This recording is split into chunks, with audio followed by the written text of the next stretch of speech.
All right, everybody, welcome back to the ATB NFL Live Show. And we are on our third platform in as many months, but that's okay. Stuff's going on. Just know that the show is still going to happen every week, hopefully, with minimal distractions outside of different graphics and different looks every single time. Also, there's a whole 5 of us, so strap in for that. That's going to be interesting. No, you're going to get 5 perspectives that are all probably within about 10% of each other. So that's what content is around here in the sports world. But no, in all seriousness, thanks for joining me, guys. We have Casey with us, Dalton. I don't do this, and I should probably say that. Jake and Zach as well, and of course me, which is basically the podcast man. Is probably what I should have as my first and last name. But we're just going to move on from that part of it. No, but we're going to talk about everything going on with the NFL right now, a couple particular topics, of course. And then we, of course, are going to do our game picks, including our upsets and our blowout picks, which just ignore my upset picks. That's not going super well. It's like the opposite of the touchdown parlays for those who watch the betting show. I'm doing real good at that. Not so much picking upsets in the NFL, but that's, whatever.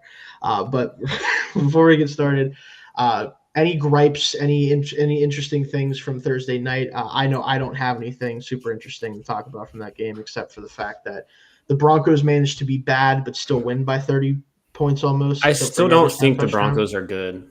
Yeah. Their defense is good. Their defense is good. But I cannot believe they're 4-3. I just can't wrap my head around that. Yeah. Enough of the pieces have finally fallen to where you can finally see that the Saints are a bad team. They were getting by with the good moves they had made on their offensive line, because they had done some great investing in their offensive line. But when the pieces fall apart, it's bad. Yeah. Yeah. I mean, their whole strategy going into the year was, let's protect Derek Carr long enough that you can hit Rashid Shaheed way down the field. And then when the O-line, Carr, and Shaheed all get hurt, there really isn't anything left. Because all they can do is just hand it to Alvin Kamara, and then all the defenses have to do against them have been doing what they've done the past 3-4 years is just say, oh, that's their only weapon. Straight in on them. So... yeah, just a truly boring game. I mean, I will say gave me one of the funniest missed throws maybe in the history of the sport when Bo Nix managed to miss 2 wide open receivers, one of which could have been a touchdown. The other one would have been a big play, but managed to throw to neither of them, like perfectly in between. And you watch how he throws that ball, like his feet are set and then he just jumps and throws it. Yeah, he's so funny. I don't know what that's about. Hey, anyone that's ever we know what happened. Anyone that's ever played quarterback at recess knows what happened. 2 of your friends your one friend's wide open, you're going to throw to him, then you see another guy a little more open down the field, and you're like, oh, and then you just throw it halfway between them both. We've all done it as kids. He's out there playing 500. Yeah, he's just doing it. Here's the deal, though. In I the will NFL. say you're right about that, right? We've all done that, except I'm not getting paid a significant amount of money to score points for an NFL offense. So that's where I'll stay. That's all where I stand on that. It's only a rookie deal. It's he's only 12th 25. He's got time. Yeah, sure, maybe. Should we start with him with our first topic at this point? We could. Might as well, yeah. Well, I have a question before we get into that. Which, by the way, 1 second, Casey, grading the rookie quarterback class as we are in the got a banner season. now. Rolling. Yes. As we fancy. Damn. Basically ESPN. That's cool. Yeah, I don't know if do we want to be ESPN? There's nothing wrong with that. I don't know if we want to be ESPN. Hey, there's nothing wrong with Sports Center. Around the Horn. I said ESPN, Zach. Don't start throwing specific shows. If you want to tell me I want to be like sports, that I can understand. I might get with you on that. But just ESPN as a general thing, I don't know. I don't want to give Pat McAfee $15 million or whatever it was, like a year to do stuff. I don't have that kind of money. We're more like Around the Horn. You go. That I can work with. Casey, what are you gonna say? Well, I guess this is about a rookie quarterback. He's low on the list, I would assume, for everyone. Spencer Rattler, is he just Will Levis in a Saints uniform? I think it's early to say much about Spencer Rattler. I think he could, especially with all the injuries. I don't really know how to feel about Spencer That's the Rattler. thing is with the status of the offensive line right now. Like if they had the offensive line that Derek Carr had to start the season, like I legitimately question the idea of them starting Spencer Rattler to start the year because I'm low on Derek Carr, but Yeah. like, I mean, they couldn't do that with what their plan was, but I get well, it. I know, what yeah, you're yeah. saying. Yeah. But I mean, he didn't. I mean, as much as people are talking up JJ McCarthy, I feel like he did not look nearly. I mean, like not the same, but he didn't look bad in preseason. Yeah. No, yeah. It just I think, seemed like there was just mass chaos every time the ball was snapped to him. It felt like. Yeah. I think he's just a really young quarterback who's kind of in a shitty situation. So he's trying to make do with it, which can make him look a bit like Will Levis. Yeah. Yeah. In terms He also of just has- trying to make something happen all the time. He also probably has one of the more interesting career arcs of any of the rookies on here because of how highly touted he Yeah. was coming in. And like Yeah. as a 5th round pick, you got to, I mean, he's probably got to think, oh man, I have to make my plays now to show that like, no, I'm worth the investment. I'm worth the time. Like, don't just cast me aside as a backup or a late round pick. Like I know I made my mistakes, but like I'm here to like, I went to South Carolina, Yeah. took that in my stride. So I think probably some nerves were part of that, but also like we did say the Broncos do have a pretty good defense. So Yeah, true. Even with Surtain out, it's a load to deal with. And I think we can definitely start since we're talking about Rattler. I think the key thing with him is what I thought about him in the draft process and how I felt about like his potential as a starter for the Saints eventually is he's a guy that has starter traits who for the long time in his college career had undrafted mentality, right? So it's that combination of like how much are you willing to trust him that he's going to be able to be the version of himself he was at South Carolina where he took it on the chin.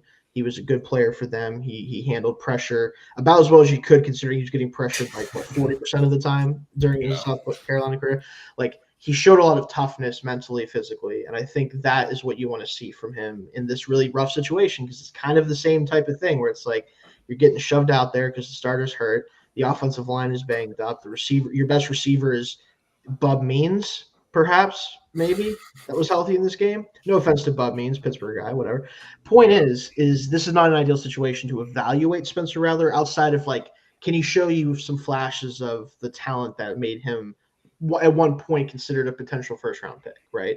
And I think the traits are there. It's just at some point while he's playing, which he might not be playing much longer. We'll see when Carr gets back because I think they're going to go back to him.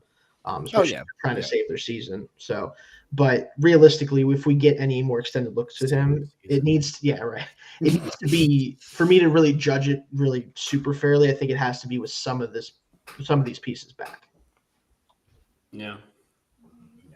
Yeah. So, and also we're talking about a guy who started 2 games, and one of them was a game where they were blowing out the Bucks for a minute there. Until I don't know what happened in the second half of that game. I didn't a lot of really stuff. watch it, but pretty much everything. It's just like, and that's where I talked about it a little before the show, but that's where I go back to like Dennis Allen, and I'm just like, is it really the guys on the field? How do you score 27 points and then not score another point the rest of the game? And like, just like, it just doesn't.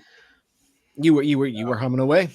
Yeah, it's a lot of stuff going on, but yeah, Rattler is very much to be determined, and he's a 5th round pick, right? Like, there's not a lot of expectations for him to suddenly come in and be the starting caliber quarterback for them. As much as it would be nice for Saints fans, and maybe he gets that opportunity still at some point, whether it's later this year or if Carr's still out. But we'll kind of reserve judgment on him, I think, a little bit. I think the next guy you have to talk about just made his first career start last week. And despite my concerns about it, I think all of our concerns about it on this show last week, he mostly handled himself pretty well. Drake May, the Patriots. Like, obviously, the Texans beat them pretty comfortably, but he made some plays that weren't getting made with Brissett in their quarterback. And I think that's kind of what this comes down to for them, is they wanted to see if he could elevate the group that they have in there, despite it being so bad. I think the first go of it, other than a couple mistakes here and there, I think he mostly showed he's capable of doing that. I thought he looked really good, actually, but I still don't think he should be starting. Yes. I don't think so either, really, but I get some of the process. He took one hit, like as he was throwing the ball, and he got up and he was just like grimacing and like moving his throwing shoulder, and I was just like, see, this is why you don't put him out there. But with that said, I was pretty impressed with him. I thought he looked pretty good, especially against a really good team. It was also interesting to see the guys that he got involved because it was not the typical guys that had been getting involved even in the last year. Like you see Demario Douglas getting decent amount of targets, Keyshawn Boot, um, even I mean Hunter Henry's come on this season, but like it's been nice to see him kind of like have a little like comeback. But it's just like a very different set of receivers as well that are getting like looks and touches, which is kind of good to see with some of the guys being like draft capital. Yeah, for sure. Yeah. My only worry is just that he's probably going to have to do too much to make them competitive. And Yes. that's when the bad habits develop. I think a great example of that is like Carson Wentz. Had that great first year in Philly, but they were putting way too much on his plate at such a young age, and he never grew. He had that great year. Leading rusher, too. That's kind of the worry with May. I just think he's having to do way too much, and he's not going to learn how to like actually sit there and read defenses. I think that changes with Stevenson back, but still, that's still kind of shocking. And his first start that he's the leading receiver or leading rusher of the team. Yeah. What do you think, Casey? I mean, he had like 245 yards, Roughly, 3 touchdowns. I mean, he did have a couple interceptions, but I mean, that's a pretty solid stat line for any quarterback in the league any week. So I think he did look impressive. I do agree with Jake that he should not be starting right now, but it's kind of like what can you do at this point? Yeah. So he looked good. He looked good. I mean, he made some great throws on the run, a couple of deep balls that were like perfect, like right in the breadbasket. I mean, he had some great plays. I mean, it'd be awesome if he had like a Caleb Williams or Jaden Daniels situation, like that type of group of guys around him to see what he could really do. Because I was really impressed with the stat line and the plays he was making. Yeah, how many touchdowns Jacoby Brissett has thrown this year? 1 or 2. I was gonna say he's probably already matched him. Yeah, that's probably the biggest thing with this is that it probably gives the locker room some juice, and maybe that offensive line starts to play better. Brissett has thrown 2. Yeah, 2. Okay, so Drake May already has more touchdown passes than Yeah. That is so depressing. I just think the thing too is like this is what I was most concerned about. I think that this question has been answered already just with the way he handled himself. The only reason I think he started in this game, outside of the obvious reasons of like you want to get your third overall pick out there and playing because he's a third overall pick, but he looked prepared, right? That was the thing I was a little worried about was this guy who had some rawness on his film, had some things I felt he had to clean up from like a technique standpoint as a thrower. Was he going to look prepared to face an NFL defense? And I don't think he definitely wasn't in over his head. It felt like he had mistakes because he's a rookie, and all the rookies have made some amount of mistakes, but he was ready to play. And I think that's why he's going to keep starting. And I think that's why they wanted him to go out there, because I think the staff was like, well, outside of the the surroundings not being great, we think he's ready to play. So if that was what it came down to, then I kind of get it. But I am worried about what happens down the stretch of the season. If the line doesn't get better and he keeps having to do all this stuff, it always has the potential to mess with a guy's confidence. But I think it comes down to whether they think they can manage that or not. So, but we'll talk about – I was going to save him for last, but we already kind of touched on him a little bit. The Bo Nix situation is interesting to me because his team is 4-3, which is great for the Broncos. Like being able to win games with a rookie quarterback is usually not easy in general, especially if that rookie quarterback isn't exactly the driving force behind the wins, unlike we've seen with some of the other teams with starting rookie quarterbacks. But I just worry with him, and like this was a concern of mine a little bit with him in general, but especially now that we've seen it in the NFL.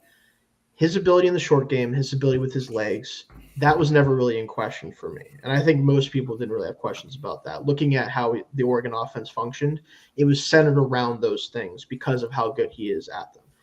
But when he's tried to push the football down the field this year, whether there's been opportunities or not, it just looks about as bad as anyone in the league trying to do it. And I just wonder how much of that is him, how much of that is the personnel, because admittedly, this receiver group is not ideal overall. Sutton's a good player, but he had 0 targets in this game or something Gosh. stupid. And I just don't think there's a lot of dynamic playmakers obviously out there, but I just don't know even if they did how often they could go to that. So that's kind of my overall thoughts on him. The thing with me that just makes me worry, and again, they are 4-3 and they are winning, so they've managed to make it could work. be. I've got to could give definitely be worse. Yeah, but there was that play against the Steelers in week 2 where it was like a double pass or something, and he threw down the field, and he wasn't getting pressured, and he had his feet set, and he just jumps, and like you just see his mechanics just stop working, and then this happened a couple of times, but we already talked about it before the show, but when he threw in between 2 wide open receivers, the void pass yesterday, that's just another instance of him not facing any like significant pressure, and his mechanics just like he's getting excited and his mechanics are just breaking down. And so for me, I'm mostly just worried about the fact that he's an old rookie and he's still having issues. And I would understand if there's pressure in his face or something, because I think for any young quarterback, they start to panic when that happens. But I've seen multiple times this year just in clean pockets, especially on throws down the field, where he just kind of abandons his mechanics. And that does make me worry a little bit because, he's an older rookie. And, if you have a younger QB, and he's a rookie, but if you have a younger rookie QB, that's something that can be worked on. And it's certainly something that he can work on. But at this stage in his career, after being in college for as long as he was, that does worry me a bit. Yeah, I totally agree. I think when you watch him play, it definitely looks like he's in college, especially last night with how much he was going to Troy Franklin. I mean, it seemed like that's all he was catching passes in that first half. I don't know. And then he had like almost a career rushing night as well last night. I think it was like his second best rush. Like, they got I don't me. know. I don't know. He's just an old rookie. Dude feels like he's been in college for 20 years. He's developed too much, I think. I don't know if he's going to be able to break the mold of like being a good NFL quarterback. Yeah. I mean, if I was to give a letter grade, I'd say somewhere in like the C+, B- range, just because the results are there. But I was higher than most coming out on him. And what's been troubling to me is I thought the reason I was high on him is because I thought he had a higher floor than a lot of the other guys in this class. I thought he was going to come in ready to go. And he has looked more like a rookie than I expected. And with someone that I don't think has a super high ceiling, that's a little concerning.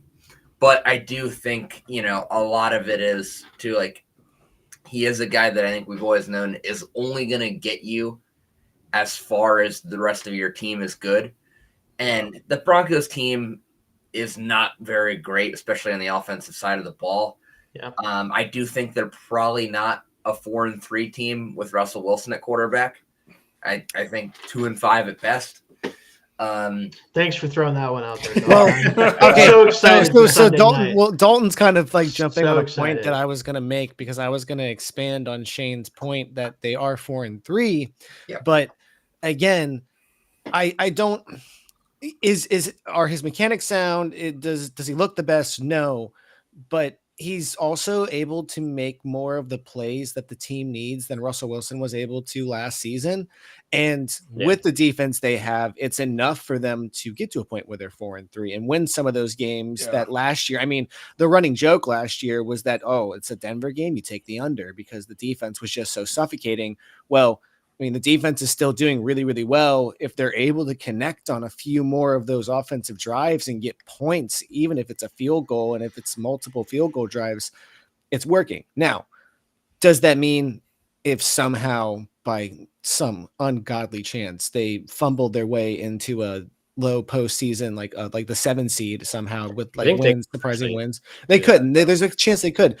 Is it going to become a glaring issue in the postseason? 100%. That is a completely different story. But as far as playing your regular season games, they're going to be able to get away with this as long as the quality of the opponent they're playing is not like crazy high. Yeah, Football's weird. It's not going to work when they go into Buffalo, Baltimore, Kansas City. Yeah, exactly. But like, thankfully, that's only 3 games, except Kansas City. They have to play twice. But like the other games that they have on their schedule, like it's like, oh, you can fluke out a win against some of these teams because you're playing the Panthers this week or something random like that. Like, okay. I mean, yeah, they got wins against. They squeaked out a win against the Jets, beat the Raiders, beat the Saints. I forget who they played before the Saints, but yeah, they dominated the Bucks. That's right, the Bucks Bucks game. Yeah. I could see them, working their way to, especially with how average the AFC is this year for the most part. We've seen a lot of disappointing teams. Yeah, they still have to play the Panthers. They still have to play the Browns. Yeah, so that gives them 6 at least. 10 and right 7 there. is on the cards for sure. The Colts, they could definitely Chargers, get like a 6 or 7 seed. Bengals. They still have to play the Chiefs twice, the Ravens, and the Falcons, which I think will be challenges for them. But like again, that's only 4 games. Like it's this again. He gives them enough plays to make those wins a possibility. Not that they'll get them, but it's a possibility. Yeah. Now, does that mean for the overall quality of the class that he's great? No. But that's a different question. Yeah, I think the last thing I have to say about next week and move on to the top 2 guys that we want to talk about, of course. I think with him, clearly the issue is against teams that they don't need him to make the downfield plays. He does do a great job of all the little things, right? Like that's the stuff that he excelled at Oregon his last 2 years, what he's excelled at in the NFL so far. He's using his legs to great effect. But if you need a big throw 20 yards down the field, it is a total coin flip about whether the throw is even going to be in the zip code, it feels like right now. And that is what whether his feet will be set when he throws the ball. And that's the whole point. It's like it feels like when he has to push the ball, he's not comfortable doing it right now. And so yeah, we'll see if that changes. I have a question because I don't remember this really because I was really only rooting against him at this time. Early Josh Allen, was he sound on the close stuff and everything, or was like his passing just all over the board, like in general? I mean, like his first year, I'd say there wasn't much consistency with him accuracy wise or like ball placement wise. Yeah. He was definitely better in the shorter stuff because it's just easier to complete, right? But like his downfield attempts to me from just like this is purely from memory. It felt more like it was a lot more of the stupid Josh Allen downfield stuff. Than it is this now. Is YOLO Josh Allen. Yeah, you still get some YOLO Josh Allen. You always will, but like that was pretty much all of it. Hey, that one win that the Dolphins have against Josh Allen was due to a horrific pass to Charles Clay, who was literally wide open in the end zone, and he had to do everything he could to catch that pass. And like, I'm not trying to say that Bo Nix is going to become Josh Allen. It's just going to take some incredible work and effort to really clean up some of his mechanics. He has to upgrade that part of his game. Those are hard things to do. I mean, everybody talks about how that was a revolutionary thing that happened with Josh Allen. That does not happen in the NFL. Like, that's just not a thing. Typically not. There is no other example.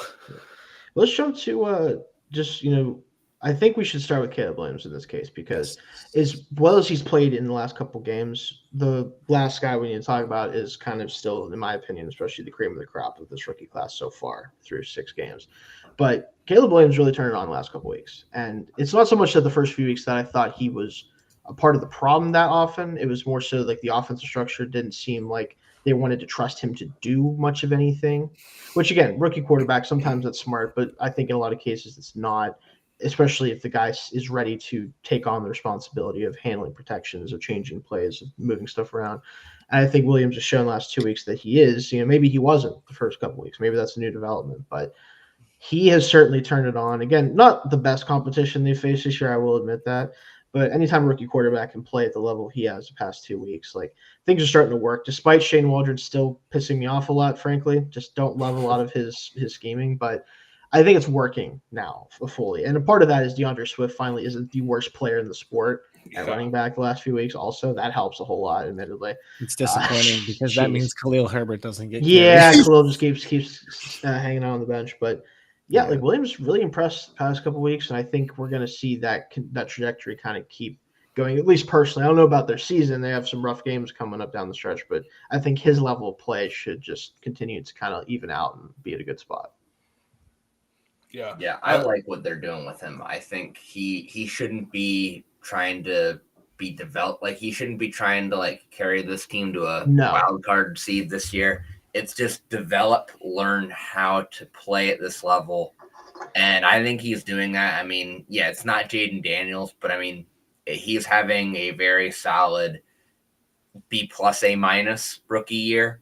I mean, he's right there. I think he's going to be fine. He's still going to be there's still going to be the potential for him to, at year 2 or 3, show us why he was such a touted prospect. Yeah, I agree. And I think I mean, they just need to open it up for him. I mean, and you've seen that the past couple of weeks. Yeah, they're giving him more responsibility as he's kind of earned that, and also they've needed him to do it a little bit. So, and I think they've built the team good enough to where they can do that. I mean, the offensive line definitely still needs some work there. Yeah. Yes, I mean, but it has improved over the last couple of weeks. So obviously, someone lit a fire under their ass, but like, let him go. Like, just see what happens. I mean, they're 4-2. The NFC is going to be I don't know. I mean, I think honestly, this is a really bad season of football. If we're being honest, across the board, it is not pretty. There's some bad football out there. There's a lot of bad football out there. Yeah. There's a reason why multiple podcasts from a lot of the sports entertainment world that are up there are using like the retro zone and the poop zone and all of that, because there's a lot of poop out there. There is. Shout out SVP, the poop zone. But as far as like Caleb Williams, I will admit at the beginning of the season, I didn't get to watch much of him at USC, but I definitely watched more when he was at Oklahoma, just because it's closer to the East Coast bias. Those USC games don't get on TV because they're late. And I definitely was kind of like he had all the hype coming in, and it was like, okay. And then that first week, it was like, whoa, 93 yards. Okay, bud, this is concerning a little bit, but whatever. And they played Houston, and the Indianapolis game was a little weird. That was a little bit strange. He didn't like really necessarily do bad, but like whatever. They finally, like you said, they've opened it up. They've played Carolina and Jacksonville though, so it's like, hey, these are teams to open it up against. Like, it's time for you to like do it. So I don't think that after him showing that, they should slow it back down. If anything, like you guys are saying, it needs to open up a little bit more, because like, not that you guys said that they want, well, obviously they want a playoff berth, but that's not necessarily something that's make or break this season. If he happens to do it because you open the playbook up a little bit, awesome. That's great. That's fantastic. You're probably sitting there feeling like you're Houston. Yeah. A great way to do that would be to, remember that your best wide receiver is Rome Odunze. They just need to forgetting that. Yeah. What do you think, Jay? Yeah. I've actually been almost equally impressed with Caleb Williams and Jaden Daniels, in the sense that I don't know if this makes sense, but I think Jaden Daniels might, like, his style of play might have immediately translated a little better based on situations, just because Caleb Williams in college, because he's in the Pac-12, he's able to run all over the place in the pocket and still look to throw. Daniels is more, as soon as he's out of the pocket, he's looking to run. And I think that's why he's been so successful. For Williams, he's still, especially in the first few weeks, like the games against the Titans, Colts, especially the Texans, he's playing behind a bad offensive line, and he is just still in that college mindset of, I could still throw the ball down the field and make a play. And he's just trying to do too much. So for him to look a lot more comfortable these past few weeks, still behind, I think, a pretty bad offensive line, I think that says a lot. So he did have a bit of a rougher start than Daniels, but I've still been pretty impressed with him. And I think, I love Daniels, not to go on too much about him, but I think as we get closer to the end of the year, I think these two are going to look a lot closer than they do now. I think Williams is going to go he looks a lot more comfortable now, and he's starting to get a little bit out of that mindset where, he feels like he can run around for 20 seconds in the backfield and then throw it down the field. Yeah, I He just needs to agree get a with little that. more comfortable. I think the gap is already starting to kind of shrink a little bit and is only going to probably kind of start to get closer as the season goes on. Not necessarily because I think Daniels is going to slow down significantly, but just because Williams should get more comfortable with the offensive structure. Because I think early on it just looked like they weren't 100% sure how much they wanted him to do and how much they were able to scheme stuff up for him.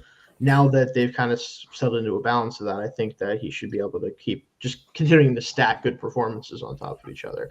And again, regardless of the team's success, I think that should continue to happen most likely. Yeah.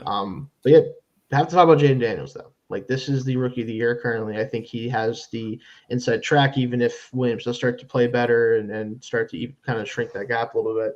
He's just been so unbelievably efficient. Also, bold take. I don't think the loss last week affects his MVP status whatsoever. If anything, I don't think it necessarily does either. No, great. but it's other things going on that I think could affect that. Yes, but it's not, yes. I think it's performances from other people, because the one thing I will say about Daniels, and Jake, you hit the nail on the head about his game translating better. However, I will say the Commanders have an equally bad offensive line. Not great. Not a lot of great pieces over there. However, some of the ball placement that he showed this week was jaw-dropping. And I think the difference between the Bears and the Commanders are the Bears have a lot more young pieces at their spots where these are going to be really good guys, but they're going to develop into really good guys. Whereas the Commanders have quite a few pieces who have been waiting for somebody to come along and be like, hey, I'm the guy that's going to make the passes. I'm the guy that's going to work this offense down the field. Defense, you guys get a break too. You get to rest a little bit, and it's helping everybody cohesively to where some of the more veteran presence that the Commanders have on both sides of the ball is kind of, I think, really helping the team as a whole and Daniels this season a lot. All because he's been able to just come in there and literally just plug and play. And as the season goes on, I think it's more impressive of, we were like, oh yeah, well, he's going to run a lot. He's going to run a lot. The passing is just getting better and better every single week. And cause their offense is getting better and better every week. They're unlocking current rookies as well. Luke McCaffrey looks great.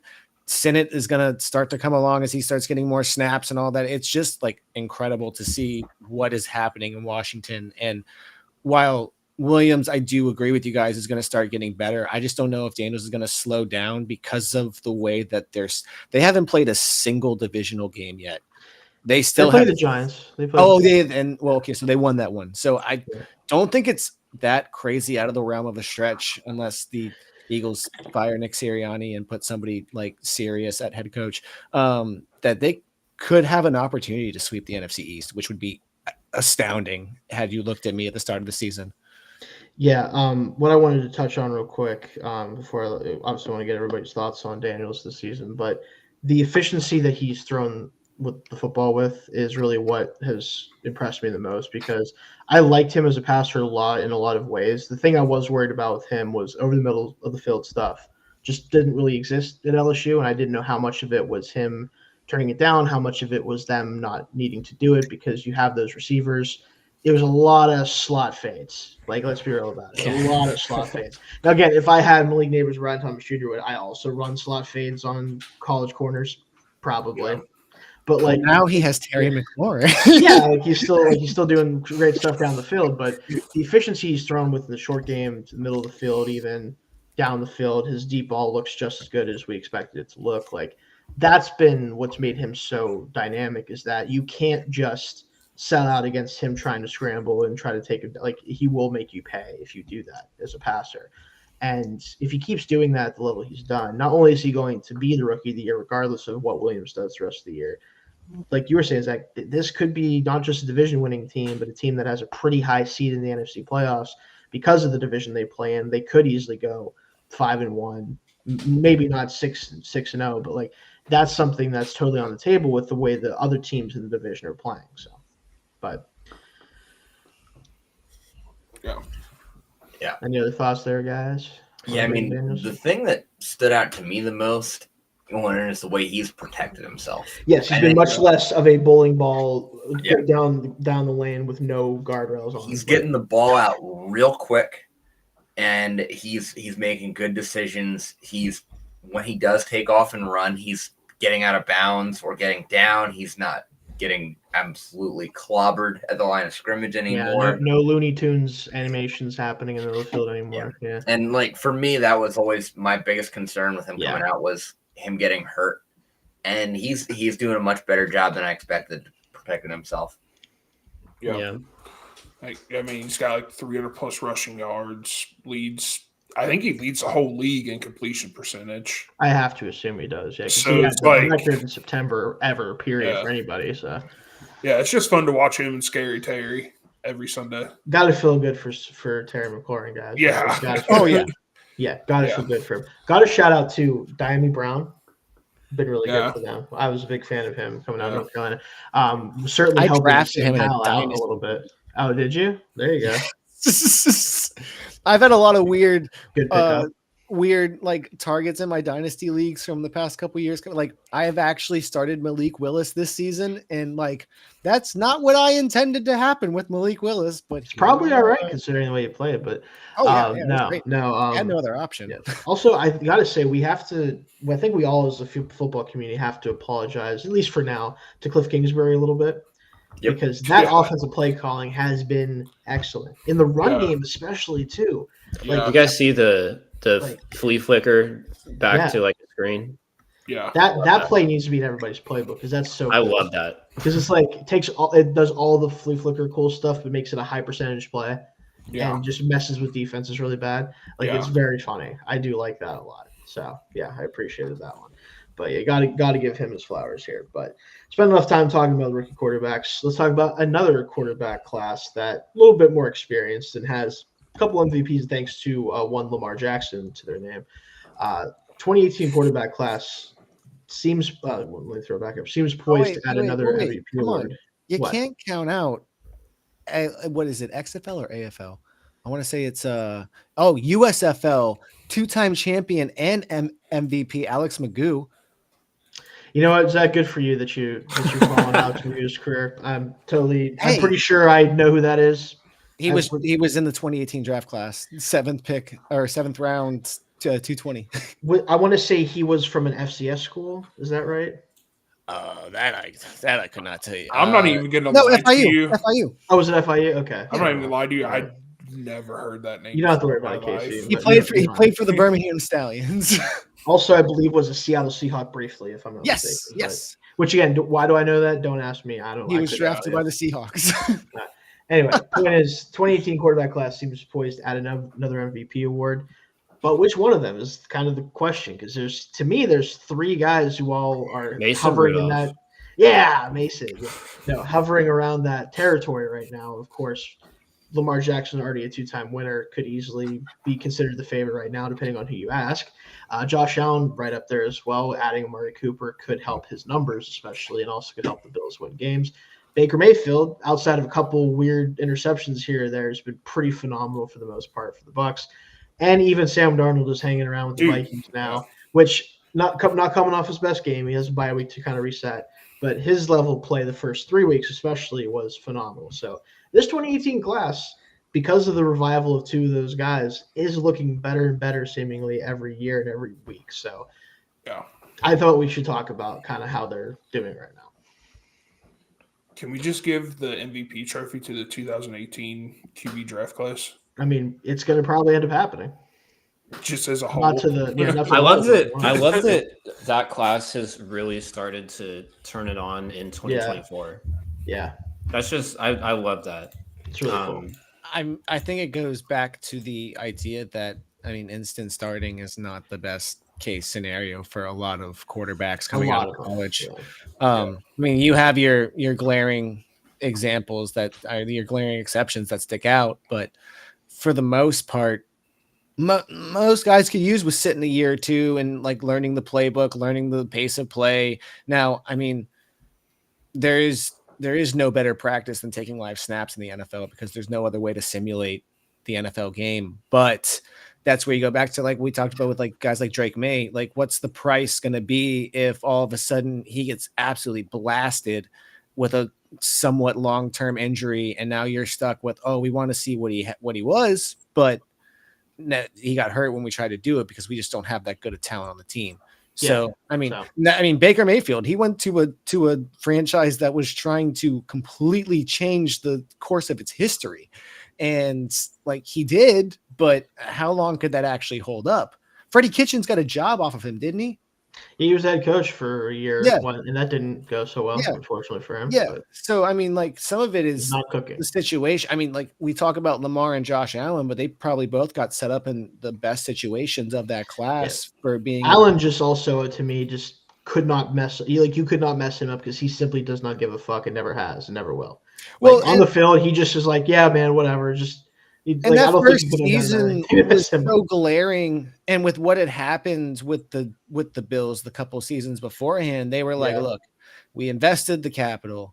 We're going to see it through, at least through the first contract. And they got lucky that they're like, yeah, we see it coming together. We're going to extend it. And it all of a sudden clicked in 2020. But I mean, again, as I said earlier, we've never seen that happen before from another NFL quarterback.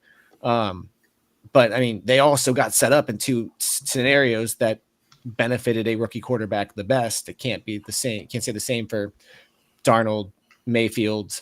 I mean, there weren't a lot of great situations. Yeah, the forgotten man, Josh Rosen, hanging around somewhere. Yeah. But yeah, I felt like we should definitely take some time to talk about it. So, any particular thoughts on, like, we could obviously, like, which one of them you think should get this award as of this moment? Who do you think has the best chance down the stretch of the season? And whatever you guys think you want to talk about with those guys. Yeah, I mean, with all due respect to the nice stories that Darnold and Mayfield are, I think MVP is a 2-horse race between Lamar and Josh Allen. I mean, Lamar, I think, is doing the most with his team. I mean, just the eye test says he's the most valuable player in the NFL. But I mean, at some point, you can't. It's like the LeBron concept. Yeah, you could give him the MVP every year, but at some point, someone else has to get it. And I think this year there's a good case to give it to Josh Allen, just because we all wondered what he would do without a star receiver like Stephon Diggs, and he has, if anything, looked better. So I think there's. And now you get him one that, as long as he can regain his form, not being quarterbacked by Deshaun Watson. Yeah, Mark Cooper is going to be there to help out his numbers a little bit. Yeah. I mean, we're going to talk about it later, but I mean, God, do the Bills hate Keon Coleman? It appears they do. So I mean, I think it was also very clear that Cooper was done with playing with Watson, and they probably were going to take whatever they could. I hate that Cooper trade so much. We'll talk about that later. Yeah, we can talk about it later. But yeah, Josh Allen, I think right now it's probably Allen by a hair. But I mean, I can see Lamar getting it. Yeah. I mean, quarterback. I mean, if we're just going off these 2018 guys, I think it's Lamar. I mean, I don't know. I mean, it's a toss up between Allen and Lamar. It's just, which one do I trust more right now? I would say Lamar. But if we're taking all quarterbacks, Brock Purdy, but I just had to throw that out there. I just had to throw it out there. But Lamar Jackson, I think he's the best out of the group. But if you take into effect postseason, I would have to take Allen. I mean, we're talking about the MVP award, obviously, so we're not too worried about success. That's kind of the kicker here.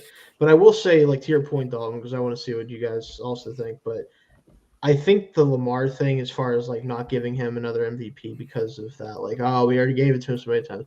I think when a player is the type of player that Jackson is, where he's a dual threat quarterback that puts up ridiculous numbers, especially last year and hopefully this year as well, he's on pace for, as both a runner and a passer for one of the best teams in the league, it becomes easier to be like, I mean, look what he does on both sides, like both parts of the offense. Like, it gets easier, and Allen is too, obviously, but in a different way, obviously, than Lamar is. So it makes it, I think, easier to justify giving him that award, even at the frequency he's been getting. I think it does make it easier for voters because they're like, look at all the numbers of the rusher and a passer. Like, it is pretty pretty unique for the league, even for a league that's going in that direction as dual threat passers. But what did you think, Jake?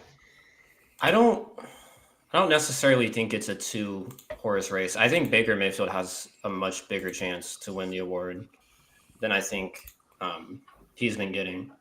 As for Sam Darnold, I think he's more likely to be like most improved or comeback player of the year. I was just about to say. I don't know. Joe Flacco can win. Yeah.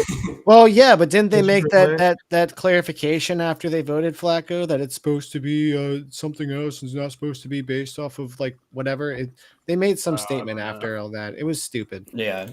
I don't know. I think basically because there's no Darnold's consensus. There's no consensus of what that award is. Is it like somebody that came back from injury? Is it improvement of play after not playing back well? from being ass? They should they need to just make a comeback and a most improved. Well, that would be best. Yeah, I think Baker though, he has the second highest quarterback rating. He's leading the league in touchdown passes. He's throwing for 250 yards a game. And he has 5 interceptions, but he had 2 interceptions against the Saints last week that were not his fault. I don't think. I mean, Tampa Bay is 4-2. If they don't shit themselves against the Broncos a couple of weeks ago, they should be 5-1. If they keep winning and they end up with a high seed in the NFC, if Baker keeps playing how he is, and he's pretty much at least top 5 in like every major quarterback stat, I would say that Lamar and Josh Allen probably have a better chance than him right now to win the award, but I don't know if I'd call it a 2-horse race. I think Baker, if he keeps playing like this and one of Lamar or Allen starts to slip up toward the end of the year, I think he might have a pretty decent chance to win it. Yeah, that's fair. The Darnold stuff. Sam Darnold's success this season is just a testament to how incredible Justin Jefferson is as a wide receiver. You can throw a couple names out there, but I mean, for the most part, I think he is the most dominant and best receiver in the NFL at this moment, just with how game breaking he is. And if you're going to say Darnold is an MVP candidate 9 times out of 10, it's because his stat line is going to be absolutely ridiculous that you're probably going to be looking at Justin Jefferson as an MVP candidate too. I think part of it too is coaching with the Vikings. Obviously, I think that's the biggest factor is that they've put Darnold in a position where it's like, all right, you just have to know where to go with the ball in this particular situation and just rip it. And they're comfortable with the results. Sometimes he's going to throw it into a bad situation. Other times he's going to rip a 90-plus yard touchdown, right? Like he did to Jefferson on that play. Like it is very much, I think, very scheme dependent and very much coaching dependent for him. But if you one argument I think you can make just looking at the last 2 seasons especially, there's a chance that Justin Jefferson is the least quarterback dependent receiver in the NFL. Yeah, that's the thing. He has to be, And that's the thing. If outside of week 1, because he only had 59 yards, but if he's currently sitting at least 80 yards a game, if he's able to do that for all 17 games this season, like that's incredible. that's just absolute great production, and that's why Darnold is looking as good as he is. And you said the coaching as well. Yeah. I agree with Jake, although I will say that I think Baker probably has the best supporting cast around him out of all of these 4. That's fair. Mike Evans. He definitely does have more talent than someone like if we're just talking about pure weaponry, I think so. Yeah. Pure weapon. Yeah, the fact that neither of them have really taken a step back is astounding, even with Godwin's injury history. Like it's like they're able to come out and just produce every single week. And Bucky Irving has looked fantastic as well to kind of solve some of their running back issues. Hell, Sean Tucker was an all-pro performance. Saints, also great offensive line, defense, and with a great coach in Todd Bowles. Exactly. So, I would say out of the 4 of them, he's probably got the best overall situation. Cause then you go up and look at the weapons for both Allen and Jackson. I think that's what that sets them apart is whether or not they're able to do it or not. I mean, they went and got Amari Cooper, which we'll talk about that a little later. But the investment in the wide receivers outside of like letting Diggs go, and like obviously they had Diggs for a while, but last season it was not working, and it was literally kind of like a wide receiver A to wide receiver everybody else that the Dallas Cowboys have right now, where it was Diggs and then everybody else. So like they don't. It is all Allen. It's like yeah, he is the production of this offense. It's the same thing. I mean.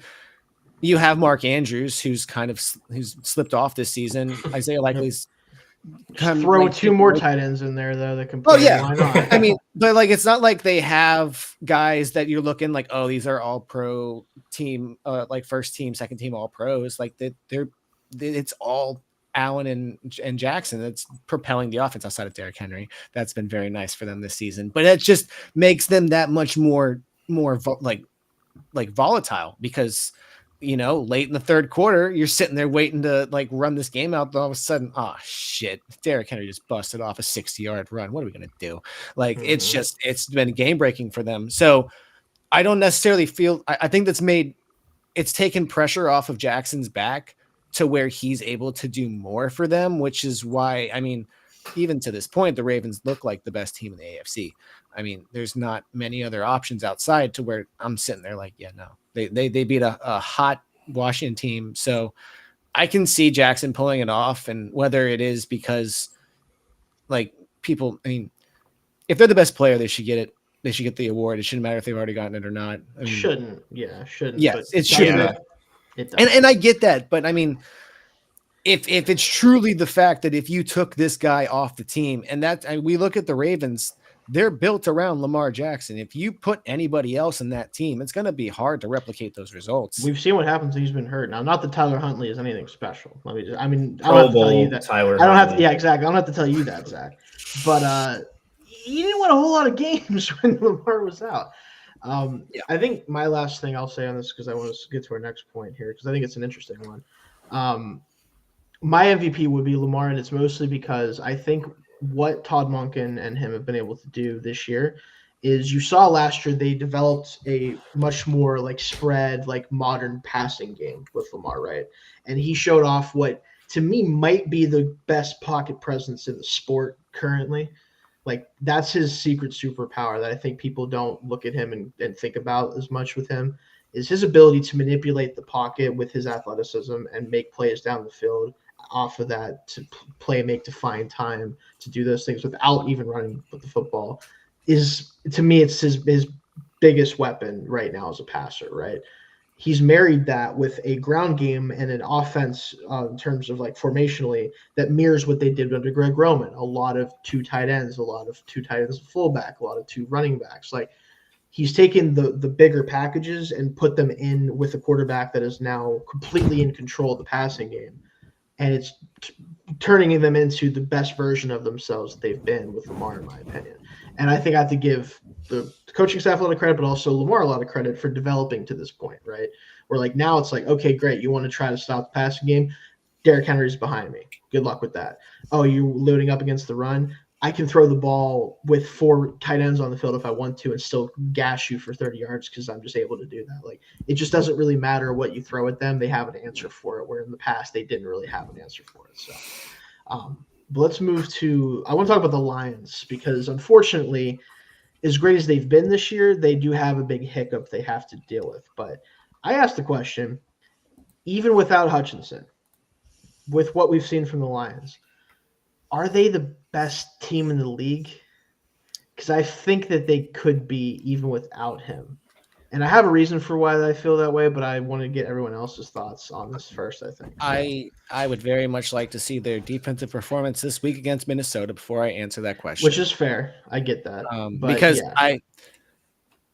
he is a monstrous part of how great this defense has been this season. He's the league sack leader and all of that. I mean, I don't want to say they're not going to have a pass rush, but it's going to be like when you see like TJ Watt go out, like there's going to be a major hit. And like, oh my gosh, I saw that. Like I knew it immediately when I watched. That was hard to watch. I saw it hanging and I was just like, oh my God, you got to be kidding me. Like, this is not your, because I was like, that's not a spot where something should be hanging. And it was just, that's a good way to describe that. Yeah. It is, yeah. On the spot. So I like the offense is incredible. And just like watching the stuff that they were doing, I'm sorry, there was not a man downfield on that Penei Sewell touchdown, and I think the refs are like, the Cowboys have been embarrassed enough, guys. No, they deserve it because it was on Jerry's just, birthday, and that's exactly why they deserved it. Let's just let them have it now.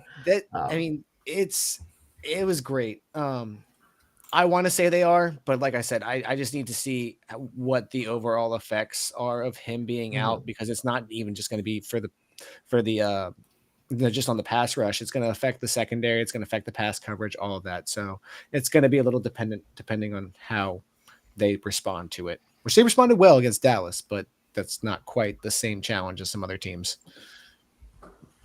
Yeah. I mean, their defense is already, I would compare them to like an upper middle class family. I mean, the rush defense is great, top 3 in the league. The pass defense is horrendous. I think they're bottom 5 in every defensive passing stat. So I think the defense will take a step back. But as they say, a great defense or a great defense is a good offense, and I think they have a great offense. There we go. I was used to saying it the right way, but as they say, a great offense is your best defense, whatever the saying is. But if you can score 35 to 40 points a game, how good do you need to be on defense?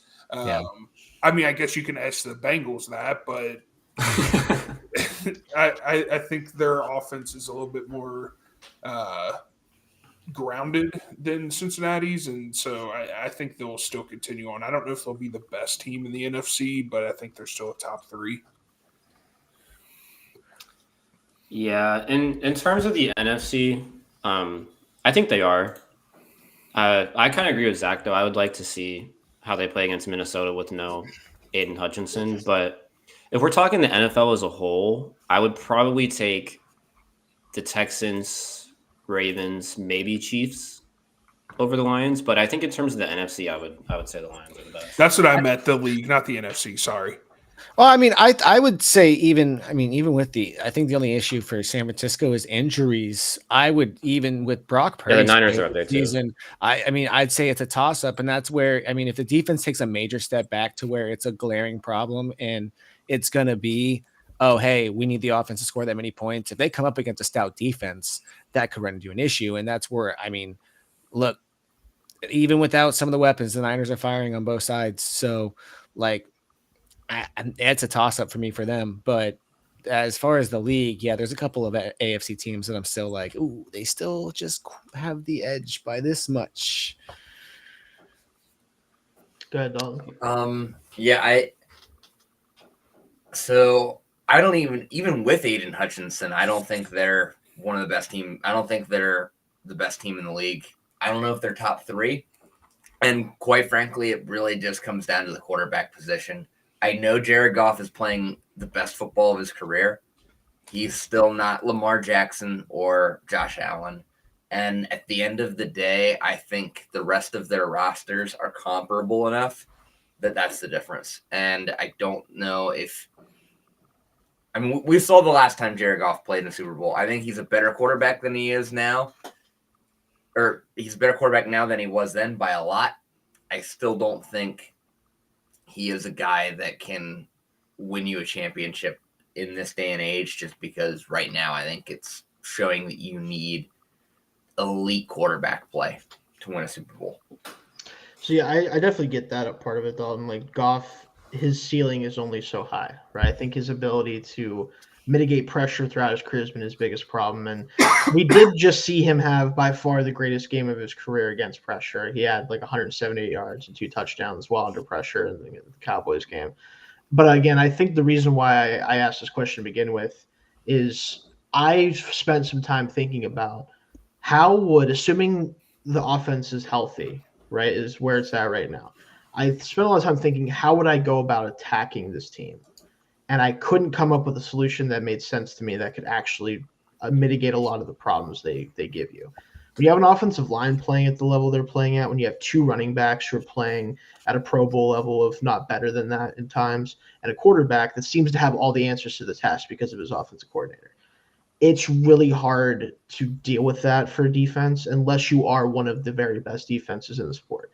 And we're about to see Minnesota take their crack at it. Like, can Flores break this team down? Can he make them like create mistakes? Like, that's what I'm curious about, because if this defense he's about to play, I know that, like, obviously talent wise he'll play defenses that are more talented, but in terms of scheme, like, no amount of scheme versus scheme will be better than this game, in my opinion. A lot of the year. I don't Like, from all the stuff coming from those after game like mic'd up sessions, whatever they've got cooking in Minnesota is like getting like the utmost respect from everybody, because every single quarterback and coach comes up to Brian Flores after the game. They're like, "Yo, I don't know what you're doing, but holy shit, man!" That's my point. Like, if the Vikings can't slow them, if they can't slow them down, that's going to be interesting. I'm going to have a hard time thinking that even if the defense does take a bit of a step back, that there's many defenses that are going to present a challenge for this offense as it currently is constructed. Like, when you can run the ball the way that they can run the football, it's just really hard in the NFL now with the way that they're dealing with passing games across the league, where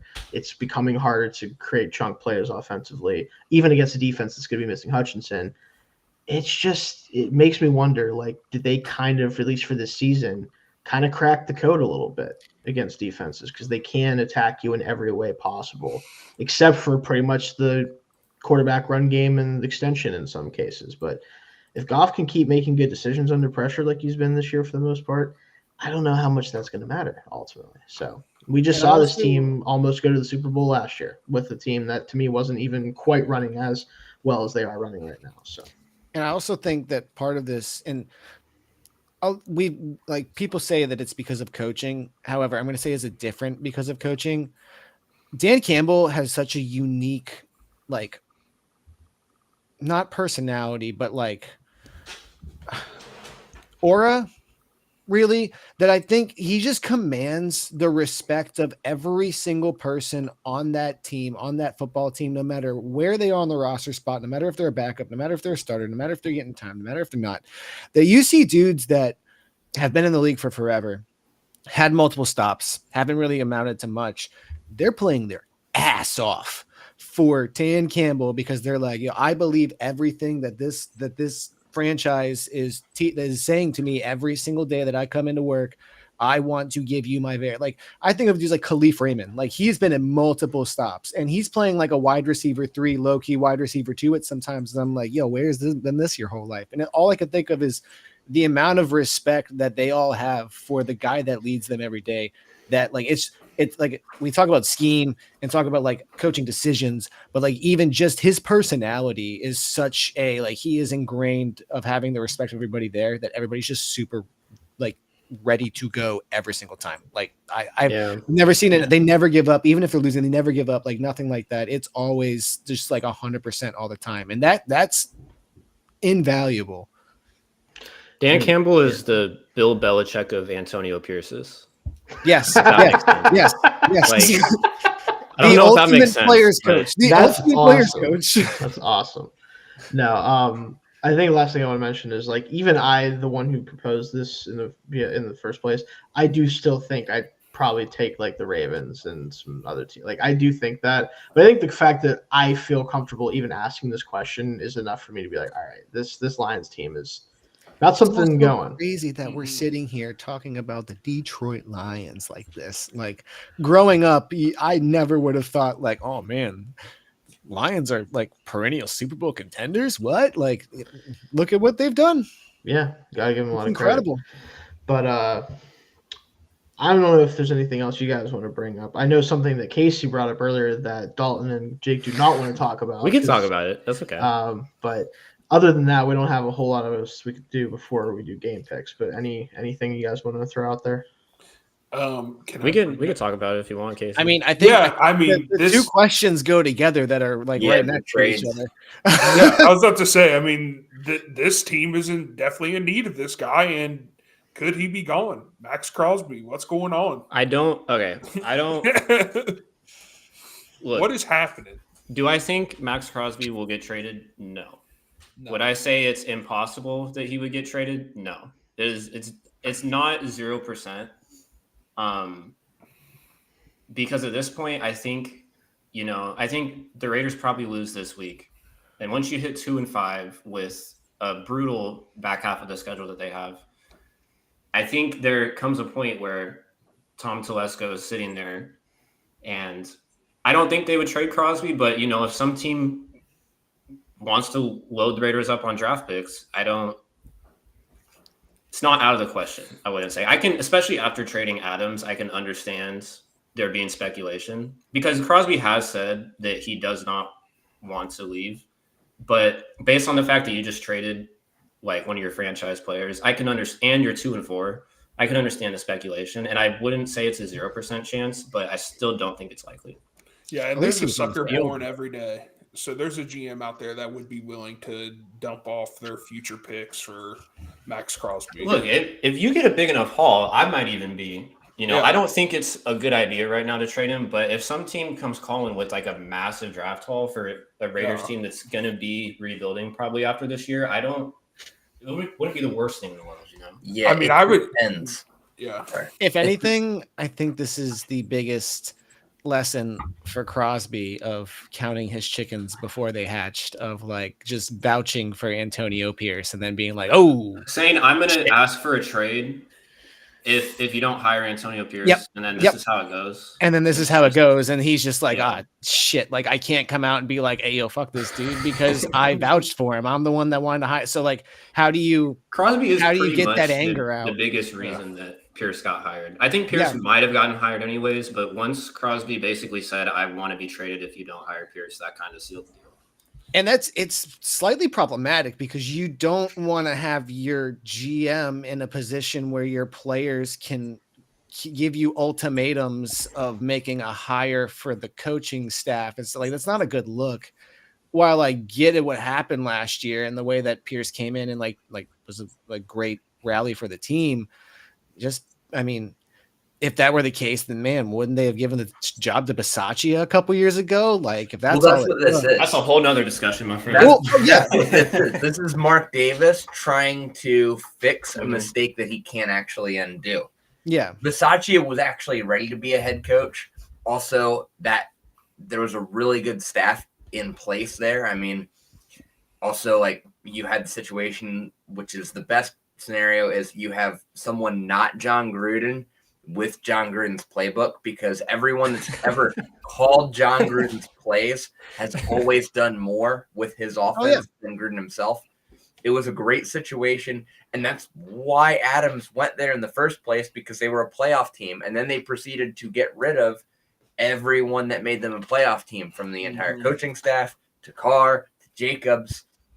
Now, they got rid of the coaching staff before Adams got there, but like, that was an attractive destination. Adams was wanting to go there already, and then they got rid of all these pieces and didn't upgrade at all.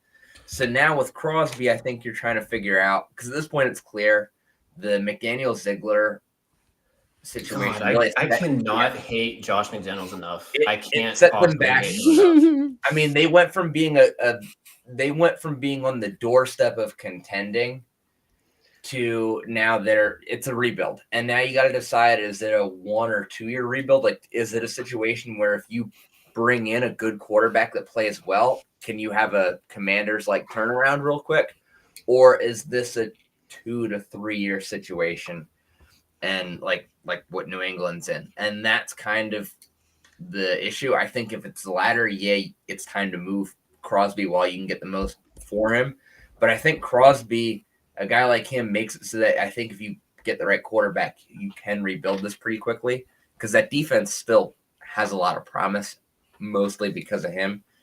So I think they just reload on the defense and hope they get lucky in the draft with the quarterback. Yeah. I think what most likely happens is I think Shadur Sanders is a Raider next year, and sell the farm for him. Luke Getsy is not I don't think Lugetti makes it to like week 14, but I don't know. I keep think- hearing people saying he's not the problem, and I'm like, I don't even know well, what to think. okay. there. I mean, when you have Gardner It's hard to Minshew tell. and Aiden O'Connell, it's hard for any coordinator to be good. But if you sit and watch, like I've watched almost every Raider snap this year, Lugetti sucks. He's bad.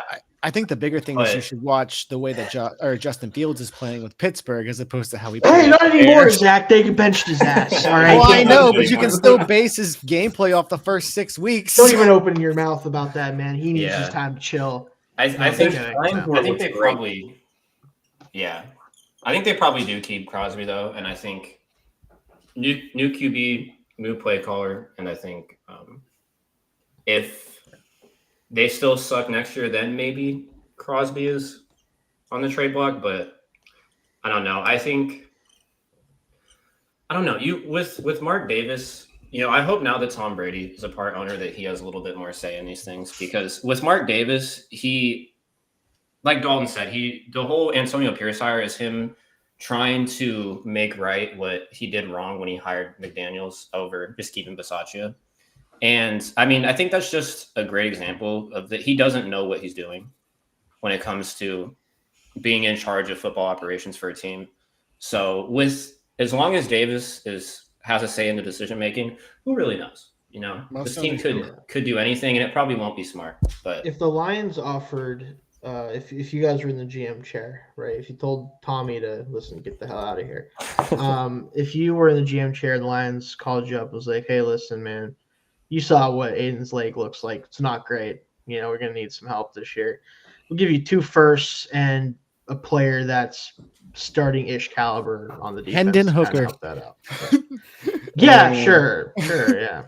Would that move you? Would you be like, Probably yeah, not. you know what? No, 2 late round first. Just yeah, That's the part of the Lions problem. first The are Lions definitely are going to be good. like Yeah, the Lions are 28 gonna be good. or 29. That's what I'm saying, dude. A sucker is born every day. There's gonna be a GM out there that's willing to pay for him. It's just if the Raiders are willing to get rid of him.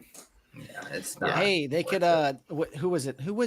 Wasn't it Brian Burns who was like, I want to go to a contender, and then went to the Giants? Giants. Maybe the Giants will send something.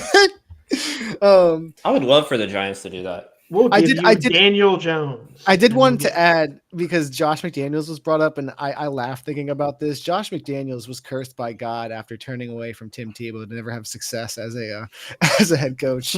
That's just clearly what happened.